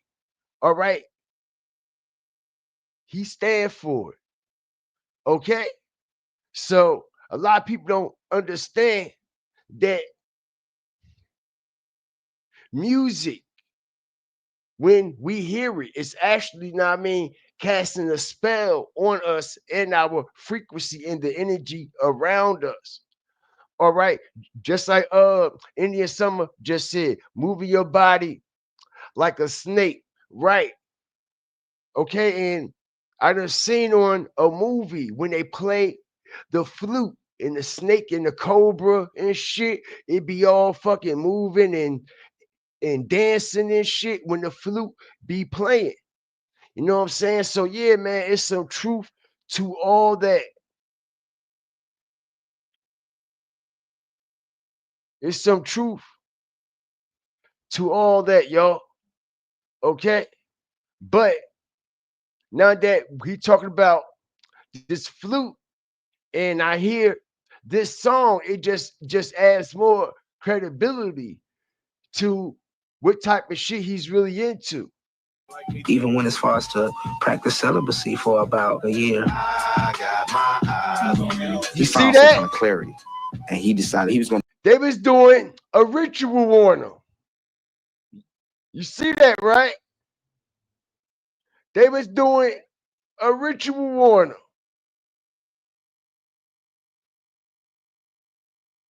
They was doing a ritual on him. We need to go back and watch that video.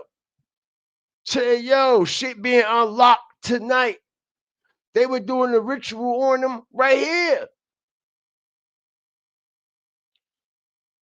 That's crazy work. You see this, right?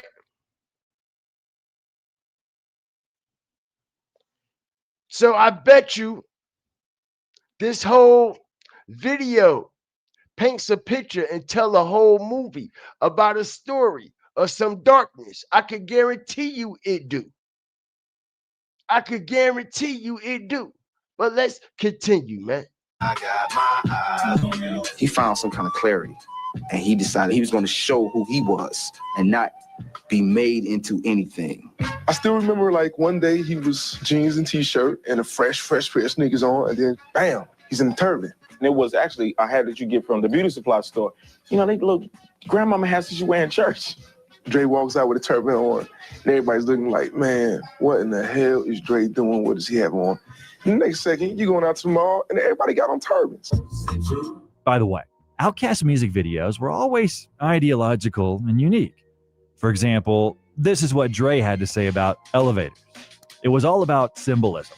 The scenes where we're going through the jungle, that represents that we're on a journey. The scenes where we're meditating. He said it was all about symbolism. You hear it, right? So he was way into this shit, way before we even discovered that these motherfuckers was into this darkness. When we was blind to the shit and supporting it. You see what I'm saying? That's like we're trying to get our inner spirit right. Given the song's title, Big added that the video also symbolized their growth into a higher level. And it became clear that they were on another level when Andre turned his life around. And one day, Dre told those close to him that he no longer wants to do the things that he'd been doing for the last few years. He stopped drinking, smoking weed, and even stopped eating meat. On top of all of that, he grew out his hair, started wearing turbans, and started getting into spiritualism. For those who don't know what spiritualism is, it's the belief in the afterlife and the possibility of communicating with the spirits of the dead through a medium.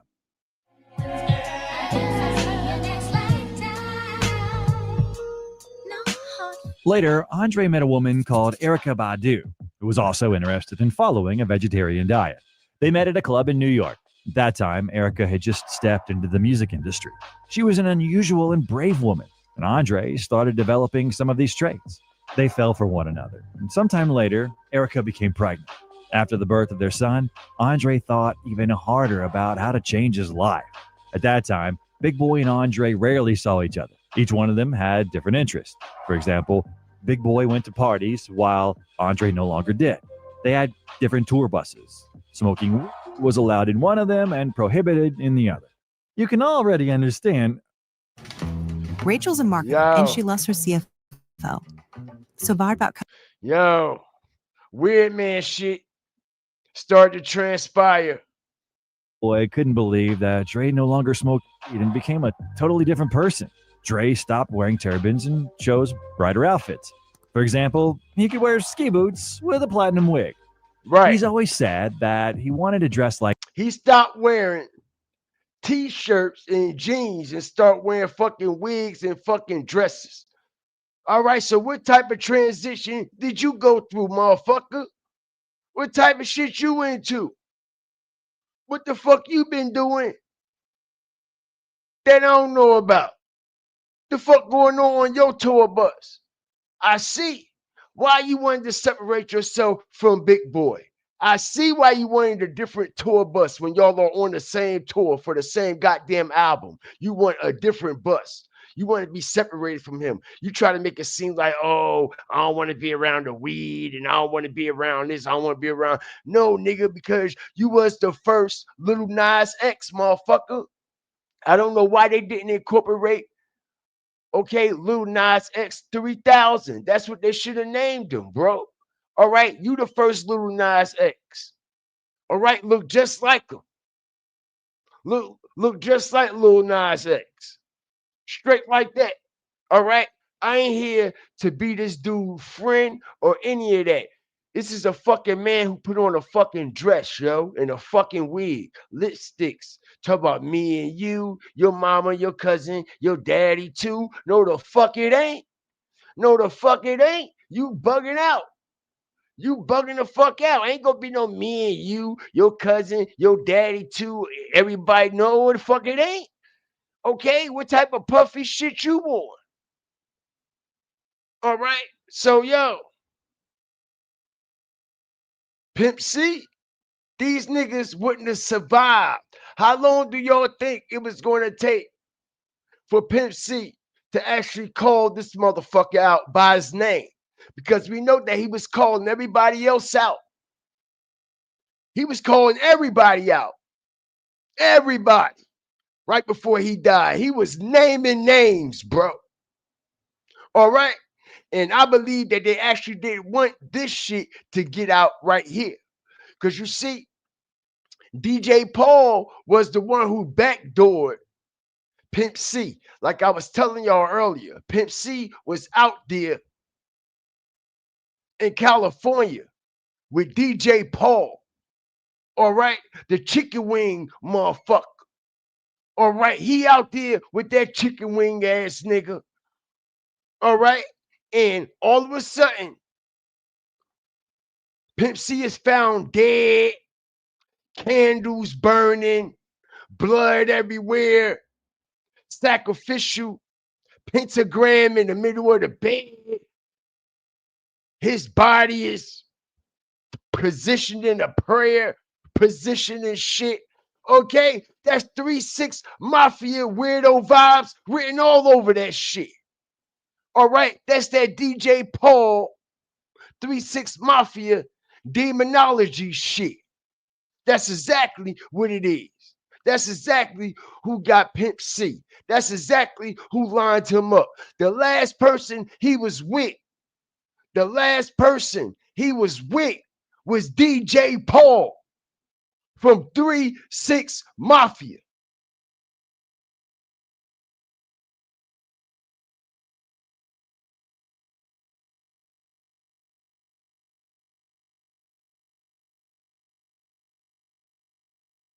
And like I said, he didn't even want Outkast on the international players track. He didn't want Outkast on that shit.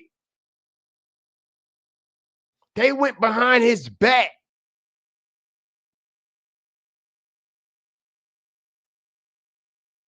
And added Outkast. And Pimp C never agreed with it. He didn't like it. And this is why, All right, he wasn't in the video with them sucker ass niggas. Not even Bun B. He wasn't even in the video with Bun B when they shot that video. He wasn't in that one scene on International Players with none of them niggas.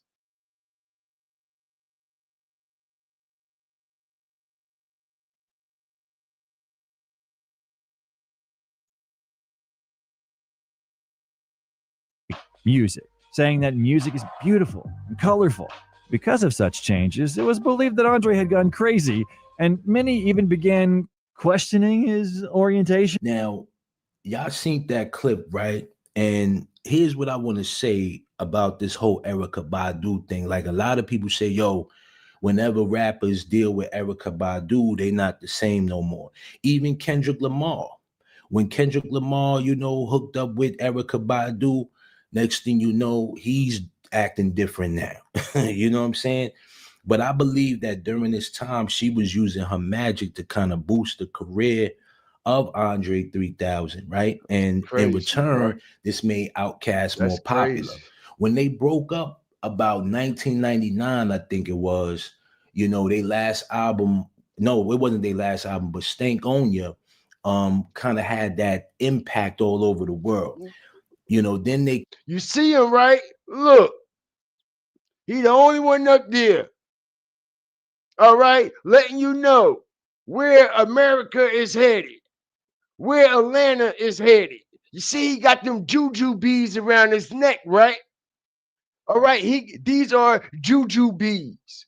For the ones who don't know what juju beads is, they voodoo beads. They voodoo beads. And we just heard him say that he got into all that spirituality and all that other stuff that he was into, right? But we're talking about what's around his neck. These are what you call juju beads. These are voodoo beads. But anyway, you see him on the album acting all feminine and shit like that. Why you had to do all that? What was the purpose? Oh, you want to find your inner self, right? You want to be your inner self. You don't want to be a player no more. You don't want to be a pimp no more. So you start taking off your fucking clothes, wearing wigs and weirdo shit. You see this? Make it make sense, yo. Make it make sense.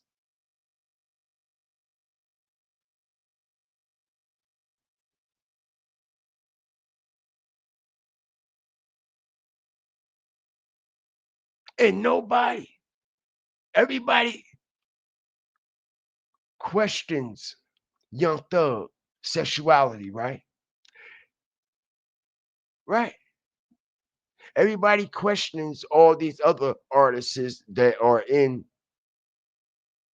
the industry when they moving like this, right?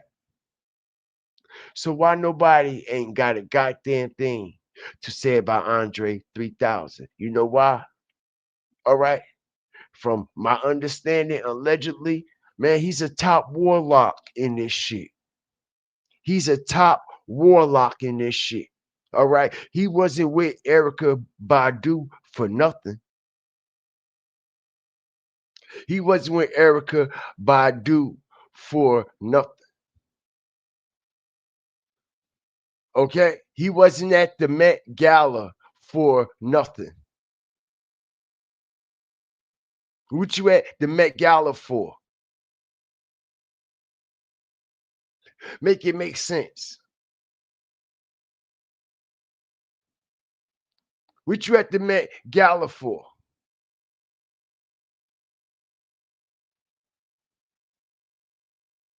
He don't even know, right? He just there. You ain't got no reason to be there at all. You ain't doing shit for hip hop. You ain't doing shit for fashion, or is you behind the scenes? Because you got to be incorporated behind the scenes for them to invite you. You're not just going to get invited to the Met Gala if you're not incorporated into what they're doing. That's the only way you get in the door. That's the only way you get in the door. You got to be down with what the fuck they doing. And you have to accept it. with your life. And as we see, okay, he came in the Met Gala, right? With a fucking piano on his fucking back. Something weird is going on with this guy, okay? Because he erased everything off of his IG, bro. Okay? And this is the only post he leaves up. Okay? With that turban on his head. Okay? And we know, I mean, no disrespect to that culture. Okay? But I know other individuals that wear turbans on their heads that go by the name of genies. Genies. Okay? You know what a genie is? All right. And this is where Andre 3000 incorporate himself in. All right. As a genie, playing this piano, playing this flute, casting spells, doing rituals and shit. All right, that's what that turban is all about. That's why he wear that shit. Don't let it confuse you like it's a part of that culture and all. No. I ain't with it. I ain't trying to hear it. Right in the black and white American flag duality. Say that.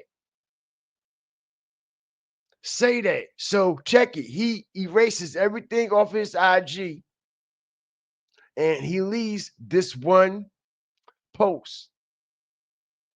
Not following any. Okay. Like I said, we don't do numbers, but we understand them. Okay. One post, 1 million followers. Okay. Andre 3000. Okay. 3 with 2. Okay. So we got 32 right there. Flip it around. You got 23 right there. However you want to put it. All right. It's aligning. All right. With this what? Symbolism that we constantly keep seeing. No matter where we see it at, we constantly keep seeing the same symbolism, back to back. It's like you can't deny this shit. It can't be denied. All right. It says in the scriptures, okay? It says in the scriptures, people lack knowledge, man. They lack knowledge, man.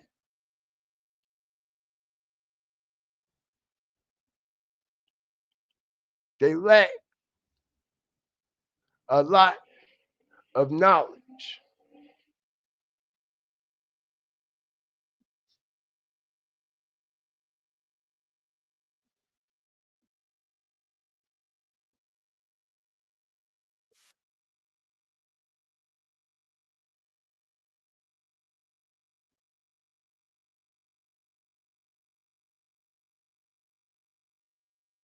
Once you begin to see how words and terms and symbols are used, and the powers that be in this world have set up a world of symbols and emblems and terms and catchphrases. Once you understand how this system works, for the first time, the world opens up to you. All of it is right in front of you. But if you don't understand what the words are and what the words mean, you're never going to figure out how this stuff works.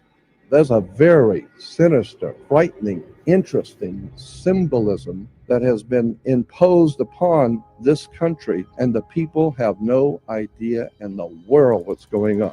And I will guarantee you, no matter how educated you might think you are, I will guarantee you, you have no idea in the world how the world actually works. You need to understand that when even on your check, when you're writing a check, the place where you put your name on a check, look at that line, what you're signing on, and get a magnifying glass, and you will find that's not a solid line to sign your name on. The like button, y'all. That is written. It's a typewritten sentence that's been honed down to microscopic size. Get a magnifying glass and read on a check what is said where you sign your name. We have got to the point where literally anybody can build a fully work. Hit the like button, drop your fire and Tuesday in the chat. Strategic content tonight, man. Opening the eyes of many.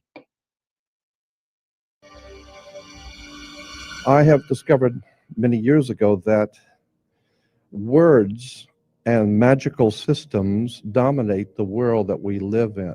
There is, in point of fact, a magical matrix at work. I've always been interested in the occult. Occult is simply a word meaning hidden, and so much of our powers in this world and the way things work are hidden. And the more one looks at this subject of how the world actually works, you begin to see that there's a magical system. And I'm telling you, there really is a magical system dominating the world of the Western civilization. And for 1,000 years before the Roman Empire existed in Northern Europe, basically Western Europe, there was a magical priesthood called the Druids. And the Druids still even exist to this day. And it was a very legitimate political, social, educational, religious institution dominating Europe for thousands of years. And they were referred to as the Druids. They were actually from the Phoenician Canaanite system in the Middle East. The Phoenician Canaanites formed the basis for the ancient Druidic system, and that's even older. But in the ancient Druidic system, there were many powerful symbols and emblems. One of the most interesting symbols in Druidism was a magic wand, like Merlin, a magician with his magic wand. Magic wands were always made out of the wood of a holly tree. It was made out of hollywood. See and that? we're still seeing the magic of Hollywood. the wood of the holly tree. See that? Hollywood. Motion. A wand was originally made out of what? A wood named Hollywood. And what's in Hollywood? Yo, this shit is deep, bro. A lot of people ain't up on shit. I'm telling you. It's in the scriptures. My people will perish for a lack of knowledge, man. And people need to start getting their knowledge together and recognizing when we being played on. So the discernment can make you aware of some things.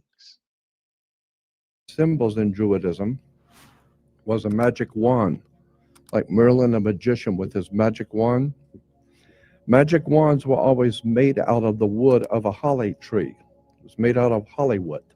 And we're still seeing the magic of the wood of the holly tree. Hollywood, motion pictures, television. And once you begin to see the symbols and realize that the symbols for the national coats of arms for countries, the flags, the seals, the presidential seals, the emblems for the logos and emblems on corporations, especially the corporate emblems for motion pictures and television companies like Columbia Broadcasting System. CBS has the eye.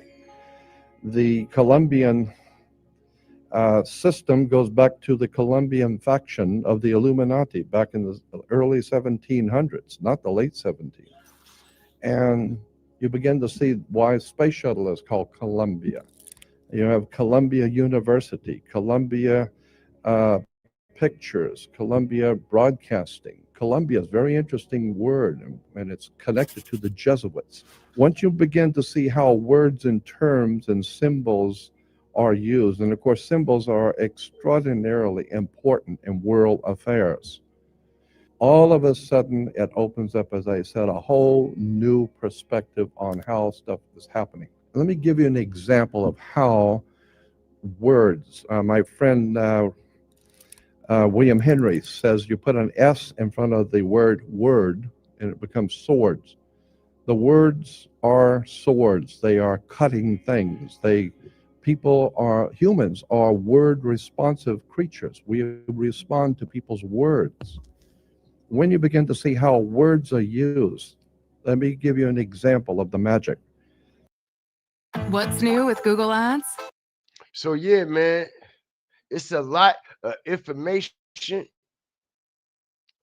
out here that we can use at a time like this, because this symbolism and this alleged magic and these practices are being used and incorporated allegedly on the people and on the masses, man. Seriously. Know what I mean? Making something believable that we know isn't true. You know what I'm saying? Making something facts when we know it's fucking fiction. You see what I'm saying? We've been watching sci-fi movies play out right before our eyes, right on national TV. A whole sci-fi movie.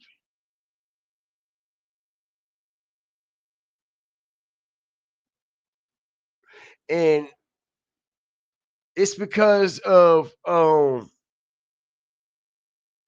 information like this help people understand exactly what really be going on with certain situations that the media bring to us, that we expect them to tell us the truth. We expect to believe, right? Like the situation with Charlie Kirk and how it done came out that it was like a play from a scripted movie from the Snake Eyes joint. That's crazy, bro. Hold on a second.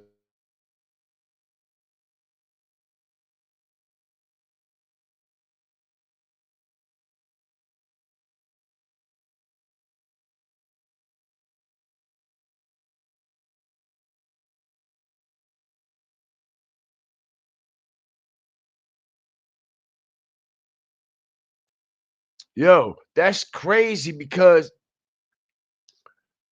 they really, yo, these people really think that we are that stupid.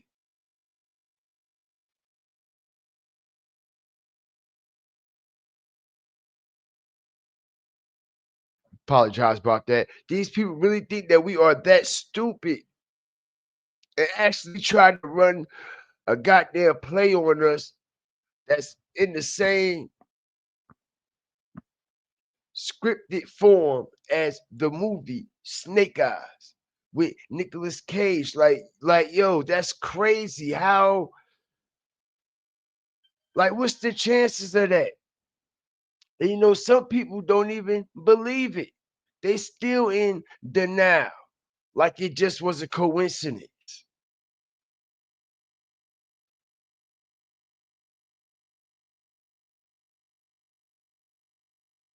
A man named Charlie Kirkland on Snake Eyes got shot in the fucking neck.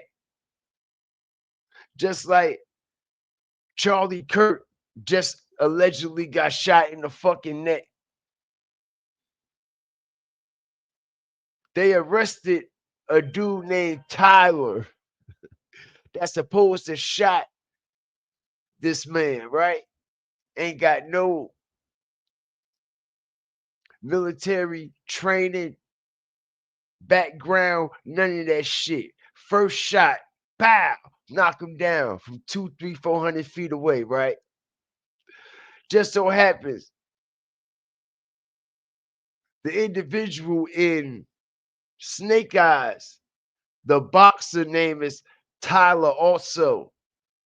And he was the fall guy to the individual named Charlie Kirkland that got shot in the movie. And it happened on September 10th, just like the Charlie Kirk situation happened on September 10th. You can't make this shit up.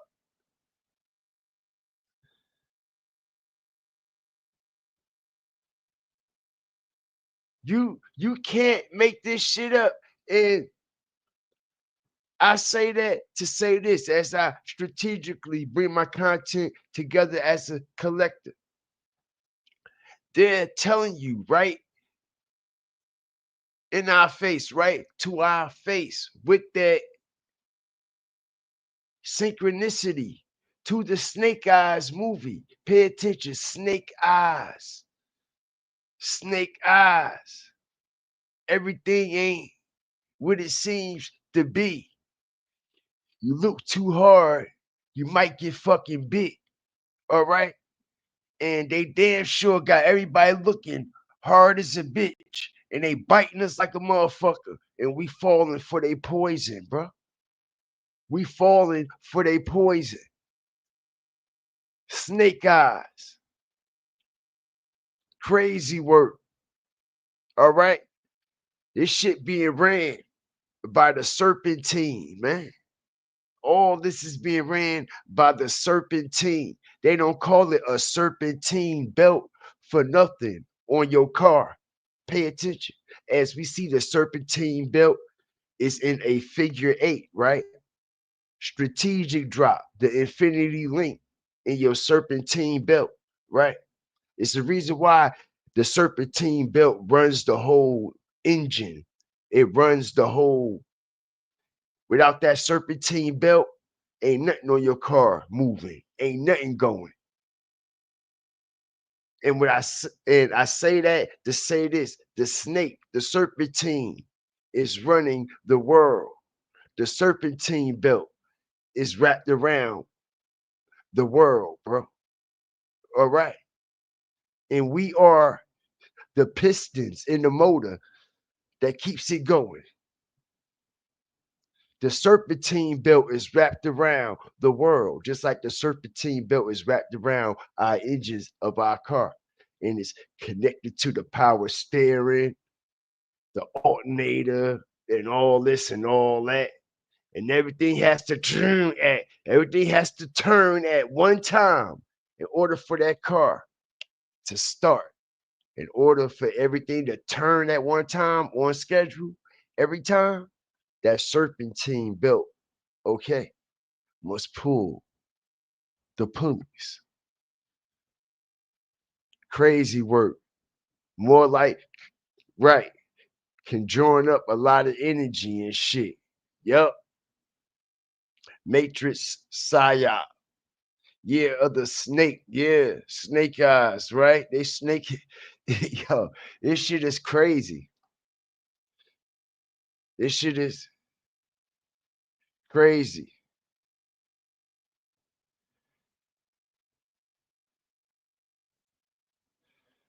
And you know what? Everything that's going on in America actually been going on in them other countries already in them third world countries and shit. It's just now we are witnessing it for ourselves happening to our people in real time. You see that shit been going on over there in them other countries and shit. The same shit, man. We see it all the time.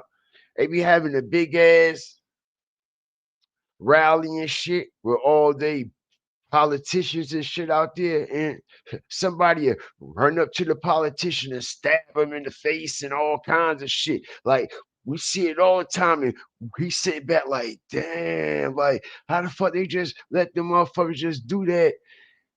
And now we are sitting here witnessing the same shit that we used to watch on TV 10, 20, 30 years ago in these other countries. Like all these people out there, and this man gets shot, bow, just like that in front of the cameras and everything. And it's just a motherfucker just get away. Like, this shit is crazy, man. This shit is wild. This shit is wild. No, I'm saying that not only is it wild, okay? Young Thug, he show y'all a route he took. Like, come on, yo. This nigga is an embarrassment. And anybody who stand with this fucking goofy, it show you the route he took. He taking that Andre 3000 route. He don't give a fuck what he gotta do. How much humiliation he gotta go through. He gonna do whatever it take. He don't give a fuck how much everything he done built he literally gets humiliated on every level, and he don't care. He don't care. You know why he don't care? Because he got a whole nother purpose going on. He got a whole nother purpose going on, y'all. Whole nother purpose. This motherfucker, you been in jail all this time, right? Like I said, he just buried hip hop with this shit. Literally.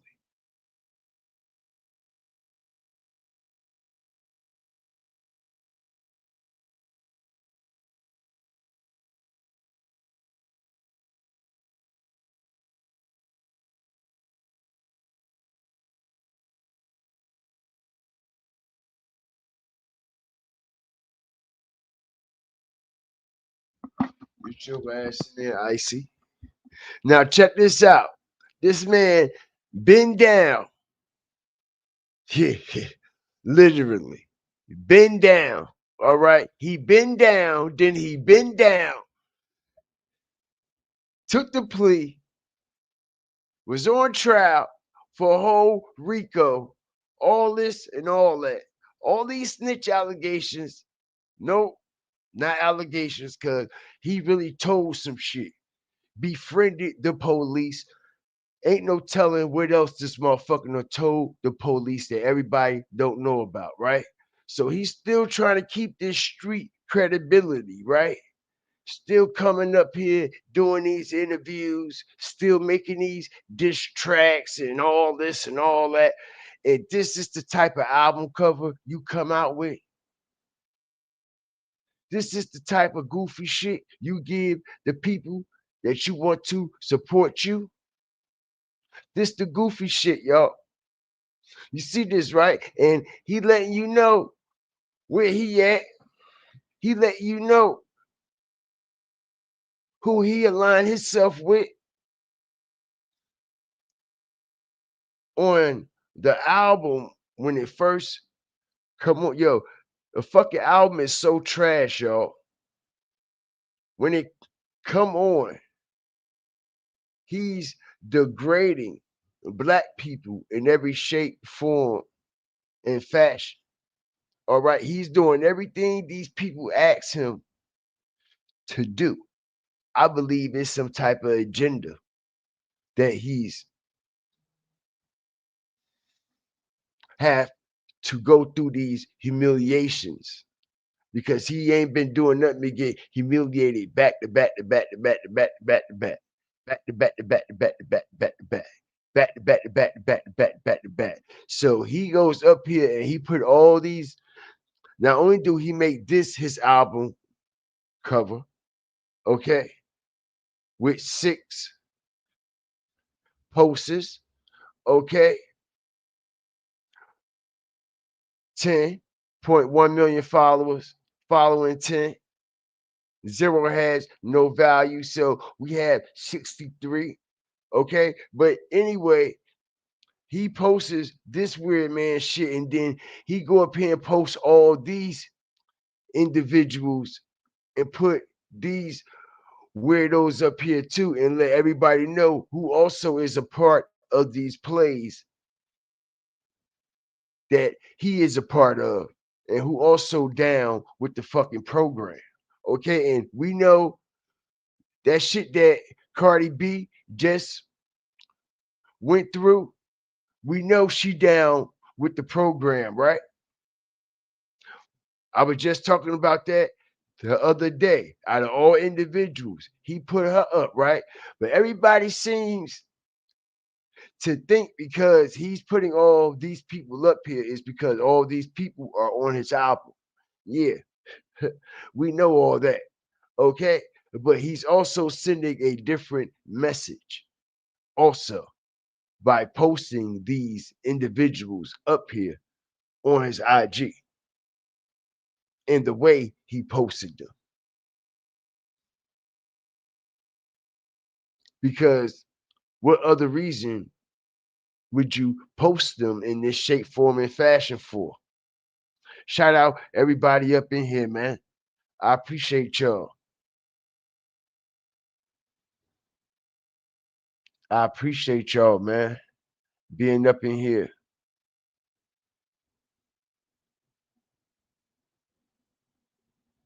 Yeah, he got released on Halloween last year, right?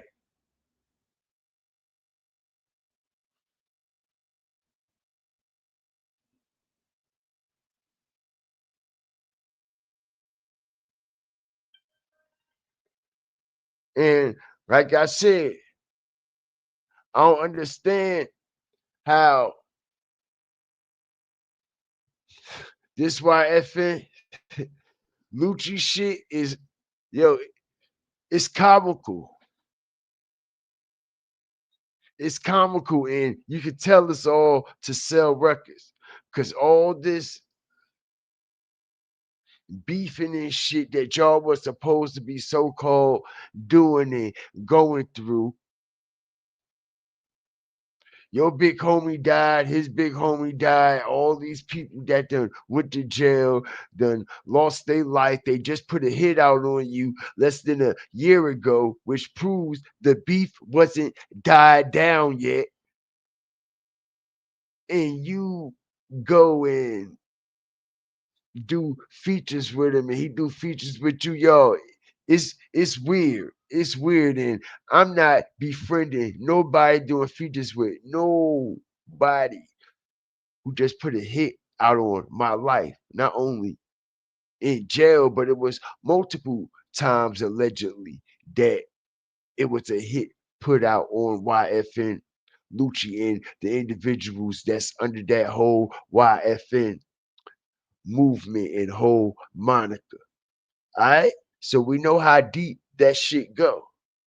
So for them to come out at a time like this, when it's time to sell records, because if they was going to piece everything up and be all cool and all that, why they ain't come out from the gate and say that shit when they first came out of jail? Why they wait until their albums drop? Why Young Thug wait till his album drop? Why YFN Lucci wait till his album drop to talk about, oh yeah, we doing features now. Now we all cool, we buddy, we all piled up. Come on, bro. Come on, man. Stop this shit. Stop the shit. And these individuals that's been featured on this album just made everybody that did a feature on this album just made themselves look bad, because if they thought by doing a feature was going to save his album or save their face, boy, was they wrong. Boy, was they wrong. Boy, was they wrong, because we know albums don't even sell no more, bro. Albums don't even sell no more. It's all about these singles, these one project deals, and all this weird ass shit that they be doing. They don't even be promoting the whole fucking album. This motherfucker was in jail all this time and didn't write not one song since while he was in jail, bro. Which is weird. Okay. I never seen somebody from hip hop, from rap.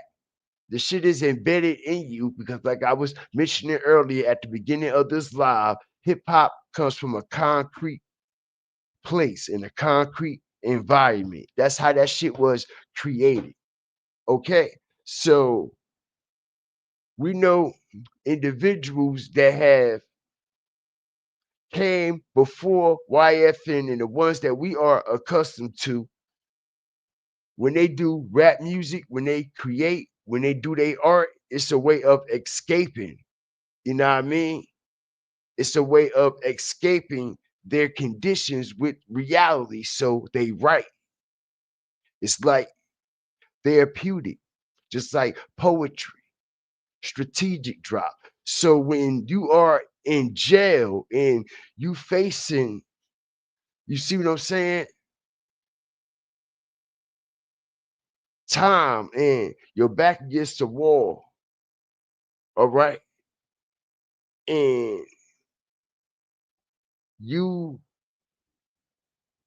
in an environment where as though you have nothing else to do but use your mind and create. Now you get pushed.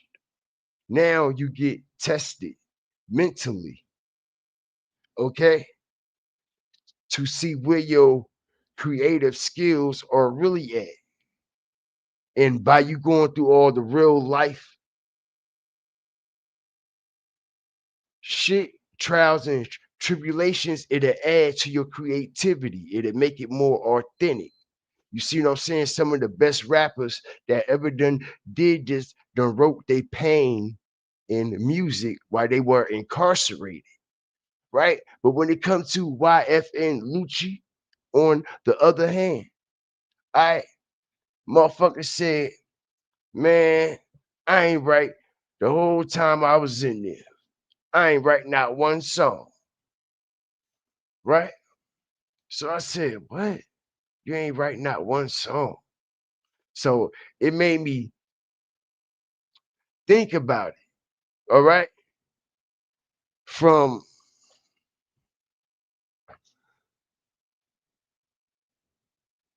the projection of how these rappers come out and they get discovered. You know, it's like a lot of these rappers just start rapping like 1 or 2 years. They jump in it for the money. It's not really what they do. It's not really in their heart. They only do it for the money. You see what I'm saying? Like we see a lot of rappers that come out right now, and when they do interviews and they ask them like, "Yo, how long you been rapping?" It'd be like 1 year, 2 years, some shit like that. And you'd be like, "Damn, like who would think that they've been rapping since they was like 12, 13, 14, 15?" You feel me? You know what I'm saying? Nah, these motherfuckers grown as hell, 24 and 25, and just start rapping when they 22 and 23. You see what I'm saying? And basically, this is the situation with YFN Lucci. All right. That shit not really in his blood. That's not who he really is. He just do it for the money. It's a money play. Just like Little Baby. You see, you start off with a spark, but now you just garbage. You see, because he's not a real artist. Strategic drop. It just was a money play. Young Thug knew that Little Baby could be marketable real quick and real fast. So right out the gate, Little Baby was hot. But longevity, you see, he done, because he's not a real fucking artist. All right, he was all amped up to be something that he's really not, because a real artist continues to make timeless music, bruh. They don't fall off that quick and early in their career like we see Lil Baby and these other rappers doing. All right, so I say that to say this. These rappers that we are getting, it's not in their blood for them to be rappers. They just doing it for the money, trying to get out the streets and shit like Zillionaire in them. That whole New Dallas movement, that rapping shit is not even in their blood. They just doing that shit because they trying to get out the street. You see what I'm saying? It's like, so it's really not in them. So we'll never get real soulful, creative music from these artists because it's not in their blood. That's all I'm saying. And I just had to say that. All right. And all these artists that we are getting, all right, we could tell they trash. They fucking trash, man. They just trash. And it shows that Young Thug, he cannot create under the same circumstances that he used to creating, so his music is trash.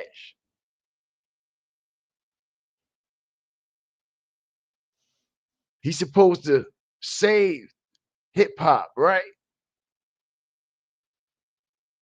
We knew the album was going to be trash, y'all. Everybody should have known Young Thug album was going to be trash, right? Right? Everybody is talking about how garbage it is. You should have known it was going to be trash because of all the features he has on the album. He got too many features. Way too many features for you to be locked up in jail all this time. You should have nothing but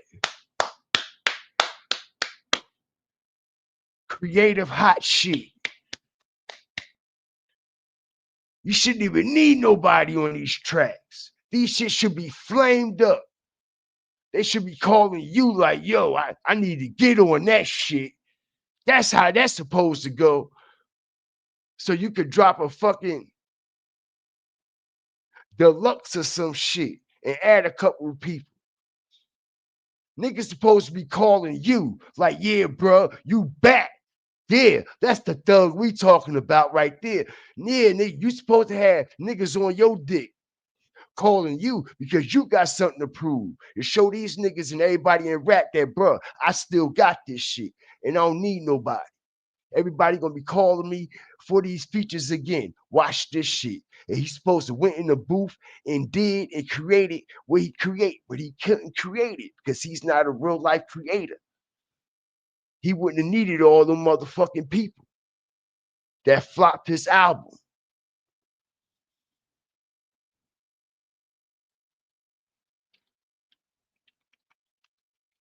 And we done heard Jeffrey make some creative music.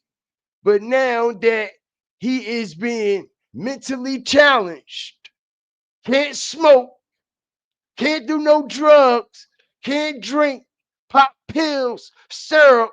Now we want to see who the real you is.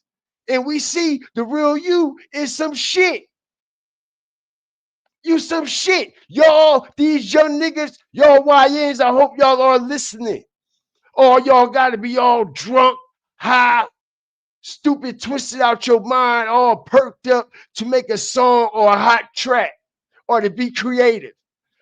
Motherfucker, a brain on drugs, a mind is a terrible thing to waste. Because, nigga, even some of the best rappers that do some of the worst drugs, they still be able to do some creative shit when they sober. What is you talking about? These niggas so burnt out, they can't even make music sober. Remember, he's been making music his whole goddamn career on pills, on perk, on syrup, on lean, smoking weed. Now he's being mentally challenged.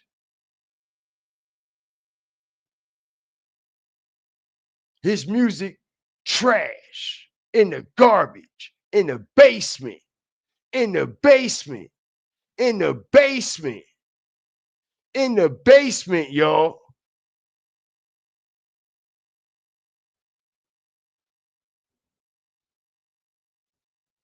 YFN Lucci, he ain't smoking no more.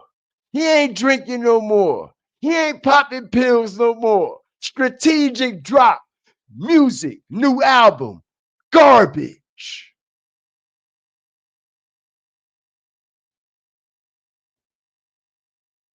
Every day we lit, yeah, every day we lit. You can't tell me shit.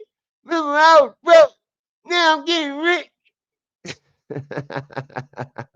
You see, anybody could come up with some fucking nursery melodies when they all in Looney Tune land some fucking where. All right? But when your ass is being mentally challenged and you got that pen and that pad, or you just in the studio with a microphone and headphones, know what I mean? Now you being mentally tested and challenged to see where you at with your creative process when you sober.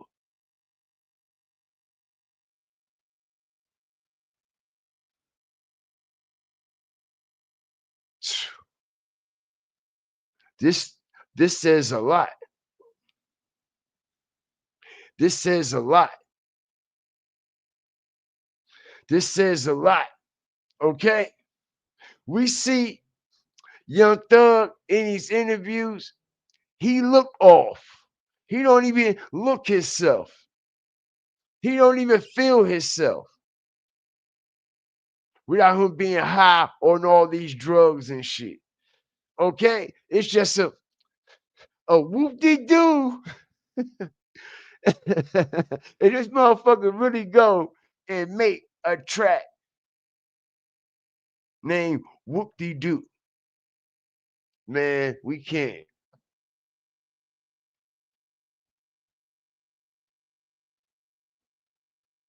Shout out the whole Fire Flame Nation. Hip hop is dead.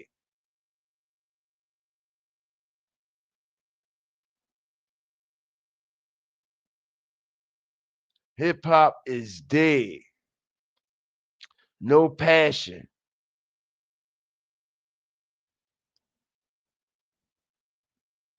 All that time spent behind bars. Not one hot track. Soon as he came home, his first track, he with Future. Strategic drop. Right? Weak ass nigga. Weak motherfuckers don't deserve to breathe. How many niggas down to die for me? Yay, yay. Nigga, I wish Pop was still here, bro. Because, yo, this shit is some of the goofiest shit ever. This nigga came straight out of jail and jumped right on Future dick. And his first single and feature is with Future. And he got nerve to put that single on this album. Nigga, you supposed to came out of jail and been holding your own nuts, nigga. You don't need no features. I'm about to handle this shit myself. He came straight out of jail and jumped right on Future dick. And Future had to give him a feature just to get him trending. Because this shit is garbage. Because this shit is garbage. His shit is trash. Okay? His shit is trash. Know why? Because it's niggas like you that dress like this, that make shit trashier. All right? And you dress like that. You dress like that. All you niggas trashy. All of them trashy, y'all. And they want everybody to pay homage to these folks. They want everybody to pay homage to Young Thug. Like, yo, they bugging. They just throwing these motherfuckers on us. Like, huh, yo, y'all gonna take these, you know what I'm saying? Y'all gonna take these niggas. Don't give a fuck if they snitching. Don't give a fuck if they telling.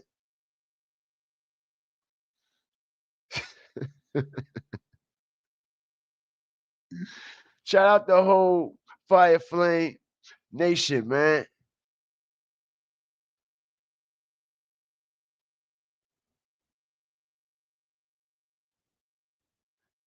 They have sold their souls, lost their lives, and lost all intuition.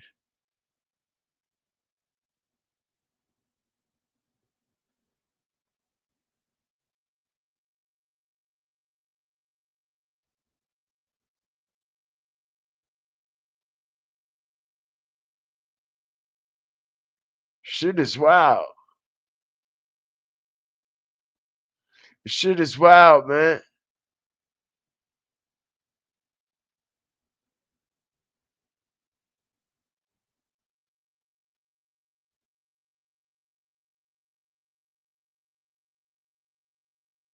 Won't be surprised, man. Andre fucking 3000 fuck around and come out and make a fucking diss track on Young Thug or something because he ain't even respond to all this shit. Young Thug has been just running his mouth about him. You know what I'm saying? And Right now, rap in Atlanta need a pull-up. And they might have to send in Andre 3000 to save Atlanta and put it back on his back. All right, and humiliate the shit out of Young Thug once again. I believe it will happen if they was to do it.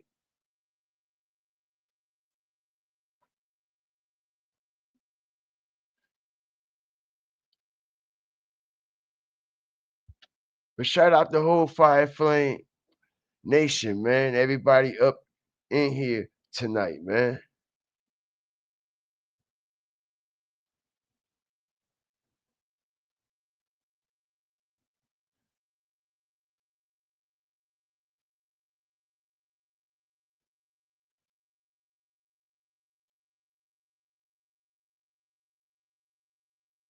This was a great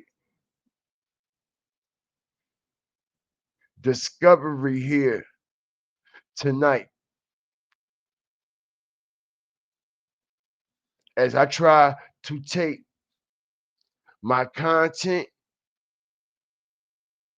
and bring it together as a collective and talk about things that ain't nobody really talking about. You know what I'm saying? And still try to stay on topic too. You know what I'm saying? But this was very interesting that we unlocked tonight as we found out, proved, and discovered that Pimp C, all right, situation with Andre 3000 and how he felt about what was going on out there in Atlanta with everybody acting fugazi and shit. As we also found out that they allegedly went behind Pimp C back and out and added Outkast to this track, to this song. And Pimp C disagreed with Andre 3000 and Outkast being on international players. Not only did he disagree with it because Bun B stabbed him in the back and made the play go through, but Pimp C did not want to be in the video with any of these individuals.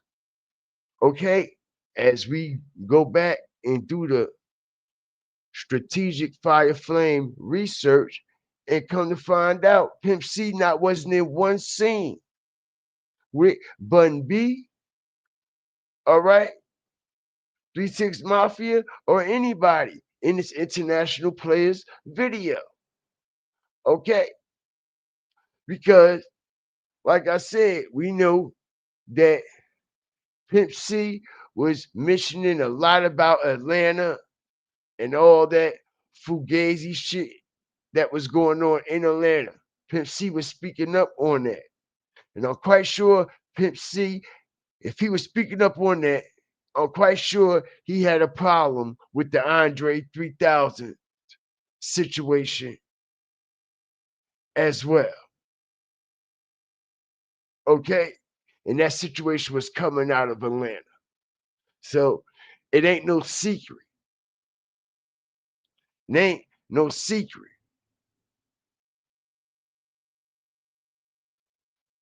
Okay, so I find that very interesting. Okay. And like this was the last shit. This was the last shit that Pimp C did. This was the last video, verse, and everything. This international players. And when he was found dead, he went out there with DJ Paul in LA, a 3-6 Mafia. He was out there with him when Pimp C was found dead. He went out there to fuck with DJ Paul.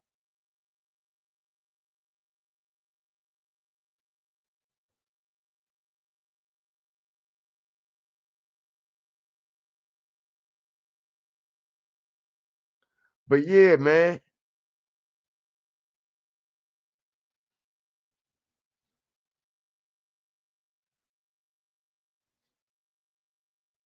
I'm gonna go a little bit further. Okay. I'm gonna take this a little bit. I'm gonna take this a little bit further. All right. I'm gonna prove that Bun B Snake Pimp C out. I'm gonna prove it. I'm gonna prove Bun B Snake Pimp C the fuck out, y'all. All right, it was all planned. The whole time while Pimp C was in jail, they was planning it. They was planning it. How long was Pimp C home before his death? They was planning all this. Him right there. He was planning all this shit with the Pimp C shit, bro. He got a lot to do with it, man. I'm telling you, it's about time that I know. Let me say this. I know certain people in Texas that want to keep this foundation of this UGK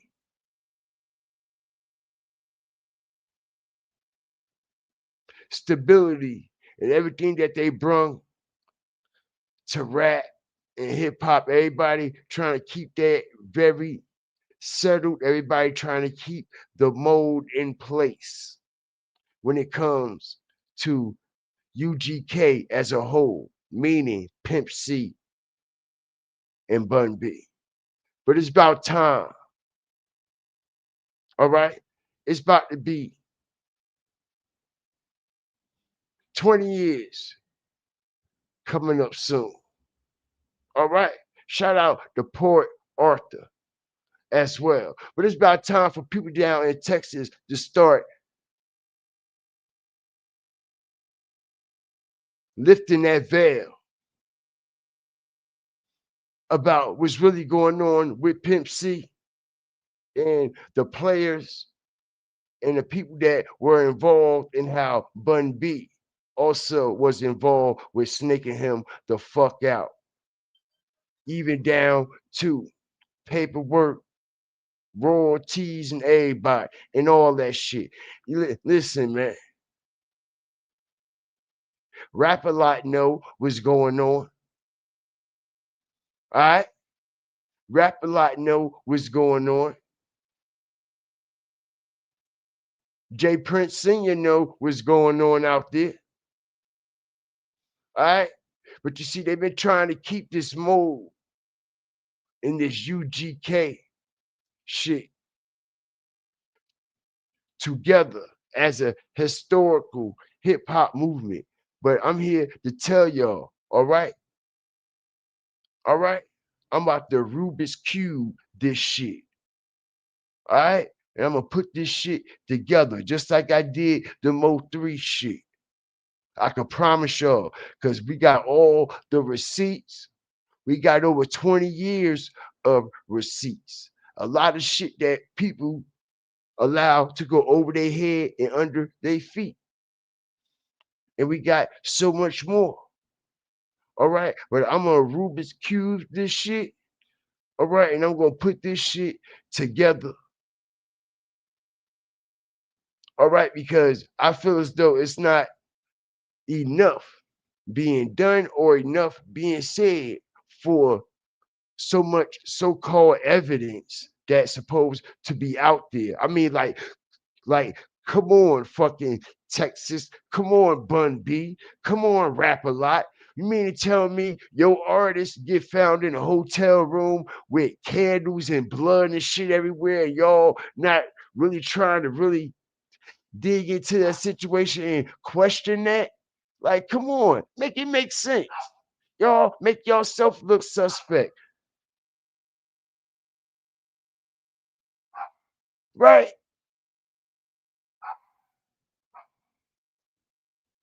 So all I'm saying, all right, and there's a lot of suspect activity out there that proves that Bun B was moving funny as hell, snaky as hell, whole time while Bun B was locked up.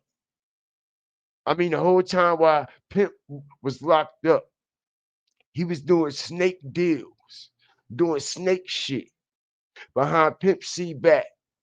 Soon as Pimp C get ready to come home, you see that, right? He come home, they do the UGK album, and boom, it's it was friction from the jump. I don't want to do no videos with them niggas. I ain't fucking with them niggas in Atlanta. I don't know why you fucking with them.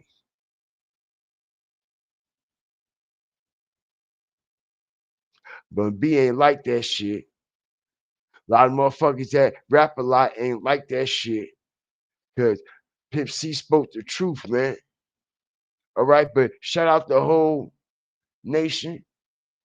I appreciate y'all for joining me tonight, man. Know what I mean? I want to stay on this bitch all night.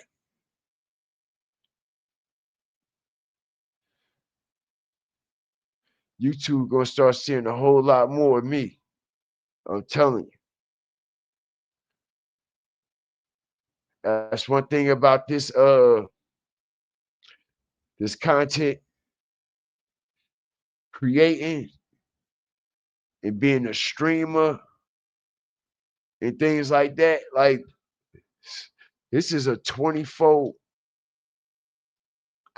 job if you really want your channel to boom and they push you through the algorithm. You have to be on this shit 24/7, 365. Ain't no time with your family, none of that shit. Like, you have to be glued to this shit. And we see how other content creators is on other platforms. You see how they making them videos all day, every day. You see, cause they got time. They got time. You know what I'm saying? They got a lot of time to do that shit. You know what I'm saying? And I'm gonna be honest.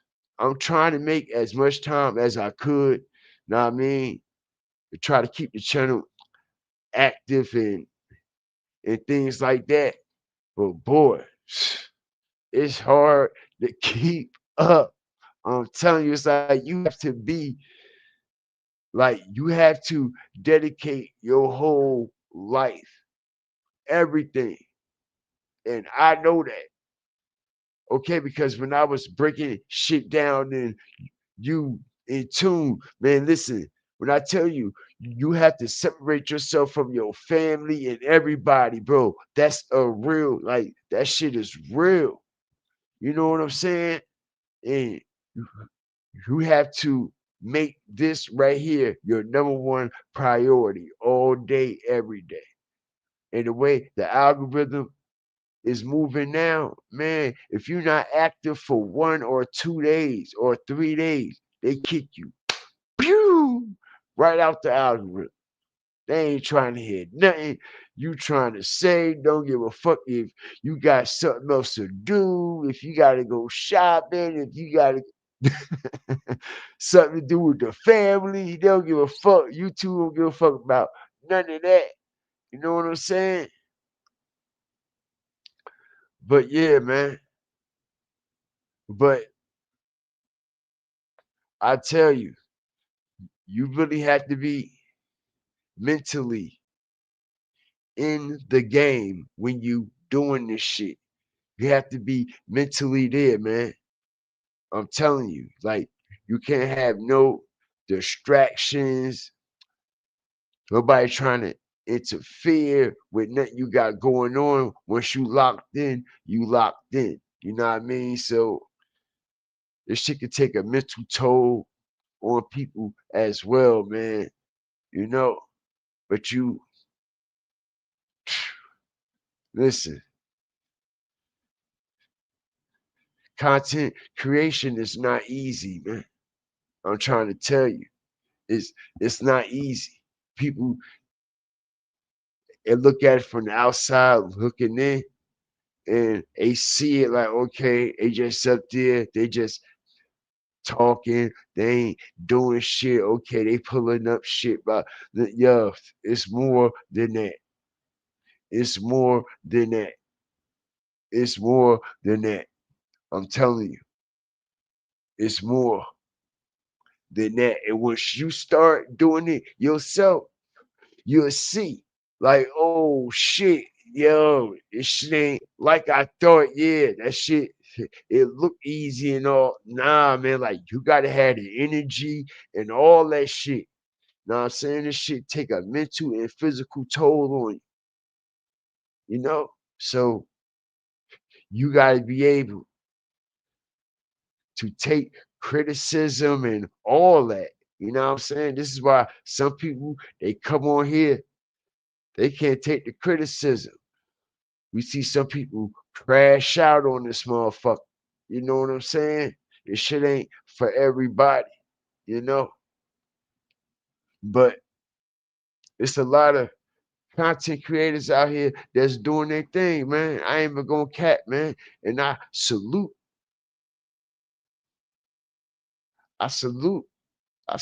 You know what I'm saying? I want to see everybody,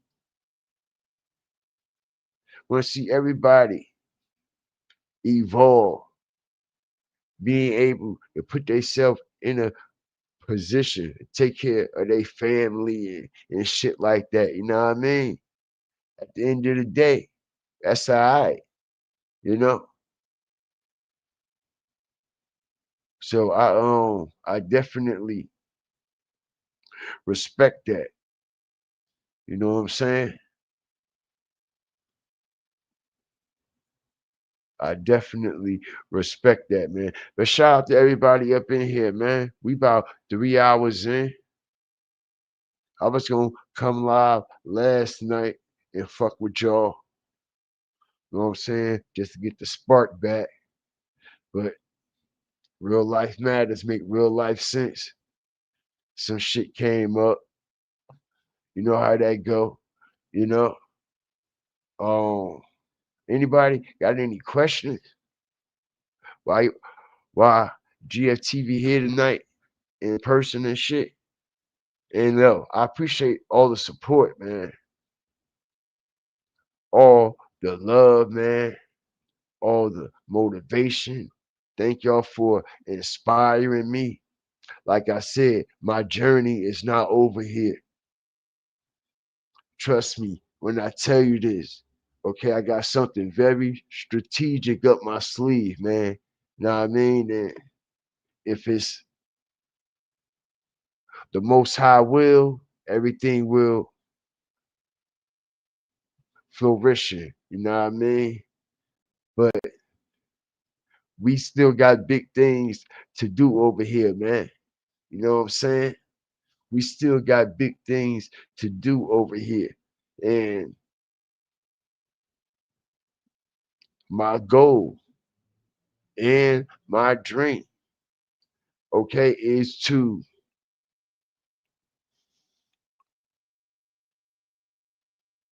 dedicate 100% of myself, my time. I ain't giving you no five, fat boy. Myself, my time, my energy into this content creation. That's my goal, okay? To dedicate every ounce in me to this and take it to the next level. You know what I'm saying? And it's getting upon that time. You know what I'm saying? Every time I feel it's okay, it's always something that wind up coming up and things like that, you know. But I'm really, really working on just trying to dedicate 100% of my time and energy into this platform here and into other platforms, you know.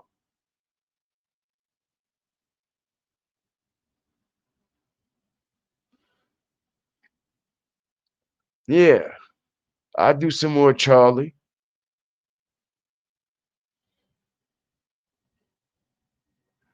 I do some more Charlie. I mention some more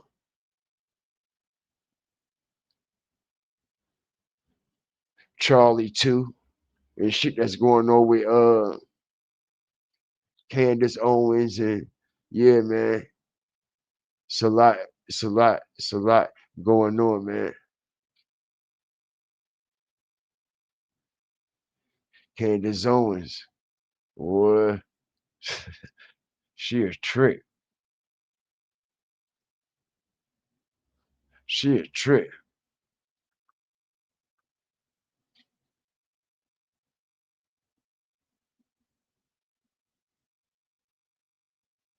What y'all think about Candace?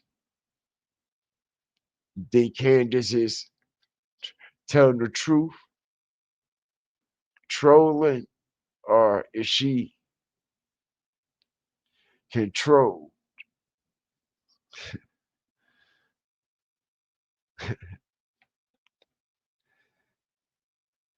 You think she running with the script that they telling her to run with?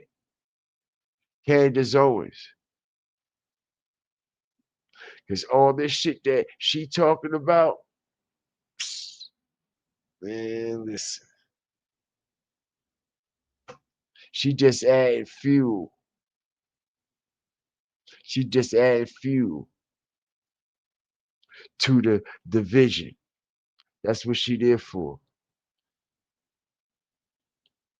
She's like the miner, the coal worker on a locomotive. They got to keep putting the coal in the engine.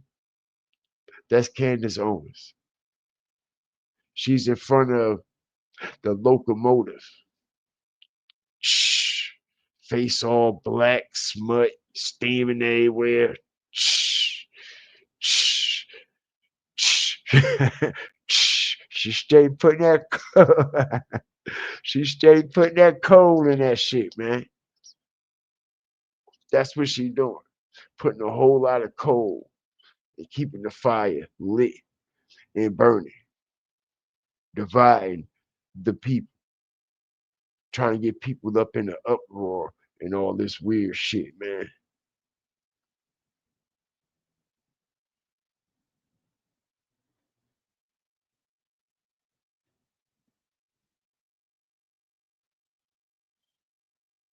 I'm telling you, man, they gonna do something on. It's gonna be something. Something gonna take place, and it's gonna be in real time. It's gonna be filmed, and it's gonna set black people off. That's what they're trying to do. They're trying to get black people outside of their homes to act a damn donkey, and they go pin the tail on you motherfuckers too.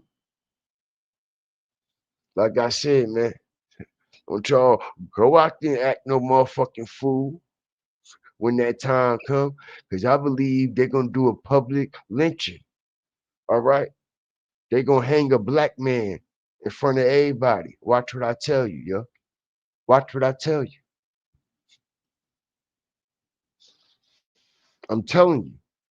I'm telling you, it's coming. All right, and it's gonna be all over social media, bro. All right, the motherfucking revolution will be televised. just like it's being televised right now, bro. They gonna hang a black man right on national TV. Everybody gonna see it, bro. All right? I'm just telling you how they trying to play with the emotions of our peoples, and they know the type of shit that trigger black people of this culture off. You know what I'm saying? All right? Now, I'm telling you, what's gonna happen? It's gonna be some white boys, and they gonna catch a black man, and they gonna live stream that shit, bro. All right? Trying to tell you what type of level and the shit that we about to be dealing with.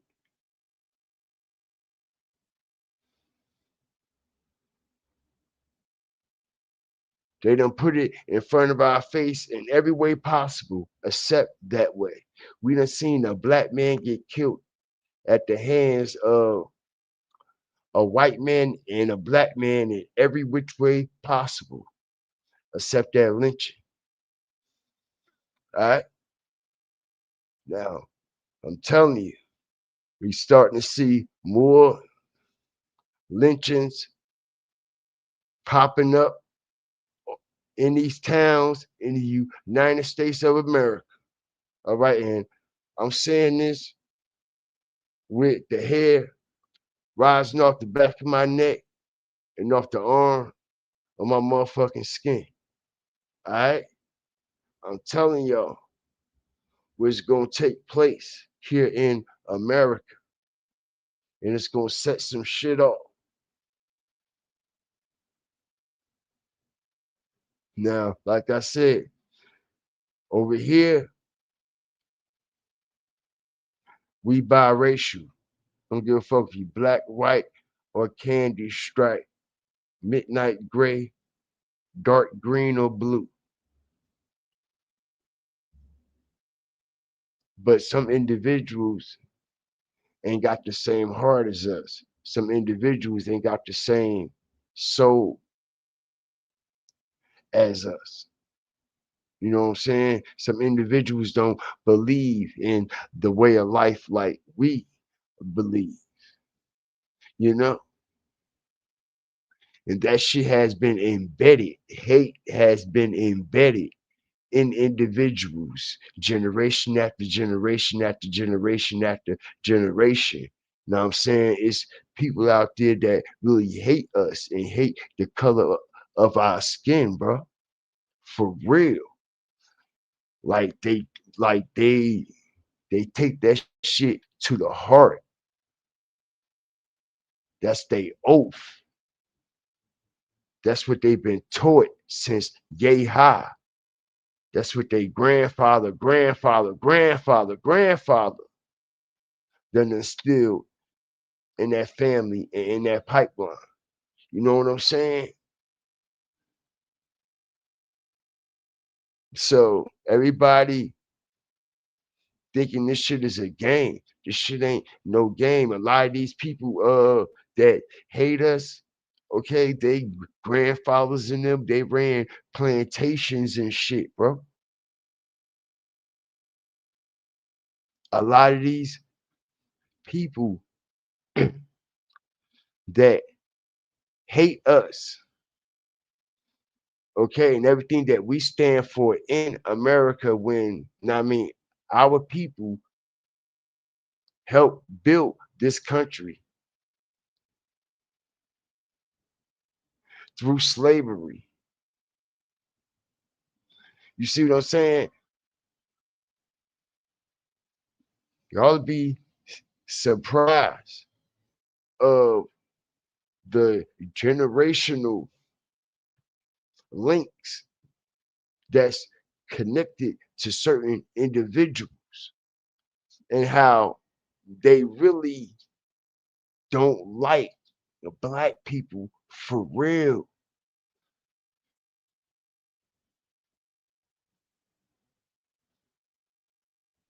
And they believe that we should be at the bottom and always be at the bottom and always struggle. They believe that we lucky to even be a part of normal society and do normal things like normal people. They feel as though that we've been spoiled.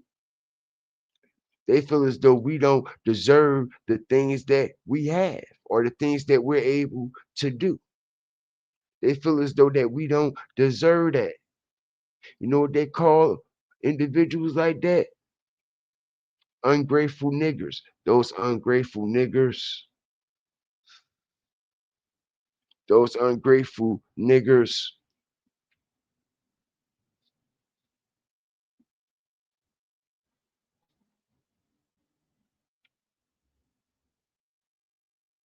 Shout out everybody up in here, man. Now, is every white person like that? Absolutely not. Okay? Do every white individual believe in that way of life and living it? Absolutely not. Okay? I know some good-hearted white people that has never gave me any type of reason to think or believe that they was like that in any type of way. Very good-hearted individual, very good folks, good hospitality, all that. Okay, but I have ran across individuals that straight up let you know what type of time they on. You know, right off the rip, ain't no playing with it. And let you know right off the rip what type of time they on. Oh, you don't belong around here. You need to get from around here, and you need to hurry up and get from around here, type shit. You know, so if you have to worry about shit like that in a place that's supposed to be the land of the free, right? Shit. But yeah, man, like, share, subscribe, man. Thank y'all for joining me tonight. I appreciate y'all, man. Everybody stay prayed up at all times, man.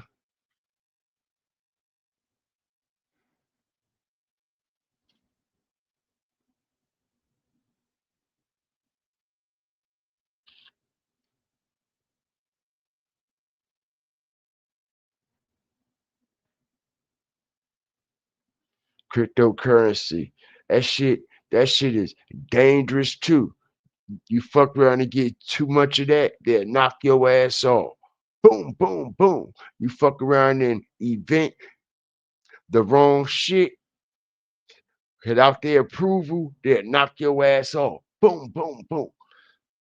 That's why the motherfuckers who had all that crypto shit, all them Bitcoin, all them people that disappeared because they found out how to finesse that shit. Know what I mean? Like, they was ahead of the game. They knocked them people off and took all their money back. That shit is scary. You know what I'm saying? Because you know, this digital currency, this shit different, yo. It's different. It should come in at like a faster rate if you like link in with shit. Like, it should come at like a faster rate if for somebody that has a business, you know, and they know how to invest in Bitcoin and crypto, and they understand coding and all that shit, they can be very dangerous when it comes to crypto and Bitcoin and shit like that. You know, they can be very dangerous. You know, it's certain investments, I mean inventions, excuse me, it's certain inventions that if you invent some shit, man, you gotta sell that shit. Like, say for example, you create something from scratch and you invented it and you created it yourself, right? You gotta sell it. If it's too advanced and the technology is, the government will force you to sell it. If you don't sell it, they'll knock your ass down. Word is born. Y'all know they took Soldier Boy shit, right? Soldier Boy had created the Soldier Boy and his team. He had created this game system, bro. He created this game system. It was way ahead of his time. I ain't talking about that shit that he got for sale. It was another game system that Soldier Boy created that was way ahead of his time. That shit was crazy. They forced him to sell that shit. They took it from him. They took it from him. They took that shit from Soldier Boy. And Soldier Boy said it himself. He said, yo, they make you sell that shit. You gotta sell that shit. You ain't got no choice. So yeah, man. So they giving us all this technology in the palm of our hand to see what the fuck we can actually do with it. For example, they giving us all this AI power, right? And I was telling everybody, in order for AI to work, it has to be, the data has to be inputted by a human being, or AI ain't shit. A human being has to input the data first, right? So we have AI artists that are being created, right? So they giving us all this power, and we can create things with the AI technology. Now we can create all kinds of characters and people and shit like that, right? But if your creativity goes beyond what they thought you can do, they're going to take that shit from you. You're going to have to be forced to sell your invention. For example, they just signed this AI artist, right? But if you notice, they incorporated the girl that actually created this AI artist, that generated it. You see what I'm saying? So it's a person behind the AR, I mean, the AI creativity at all times. And I say that to say this: fuck around and create something that you can't come back from. Gotta be careful with this shit. Fuck around and create something, all right? Get your ass knocked down, your whole family knocked down, and everything. All right, so they definitely watching people and they monitoring people to see what they can create with this power and all this technology that even a 4 or 5-year-old can use, man, and manipulate. This is crazy work. All right? This is crazy work. They saying that the Charlie shit, okay, was holographic. The shit that we was seeing on TV and everything, the people that was out there standing there actually really didn't see that. Only the people on TV seen how they actually said Charlie Kirk got knocked down, but the people that was actually there, out there, all right, they didn't see the same shit that we see. All right, everything is played with. But shout out everybody up in here, man. Like, share, subscribe, man. We about to get up out of here, man. Always remember, fear the fire, fear the flames, man. We go.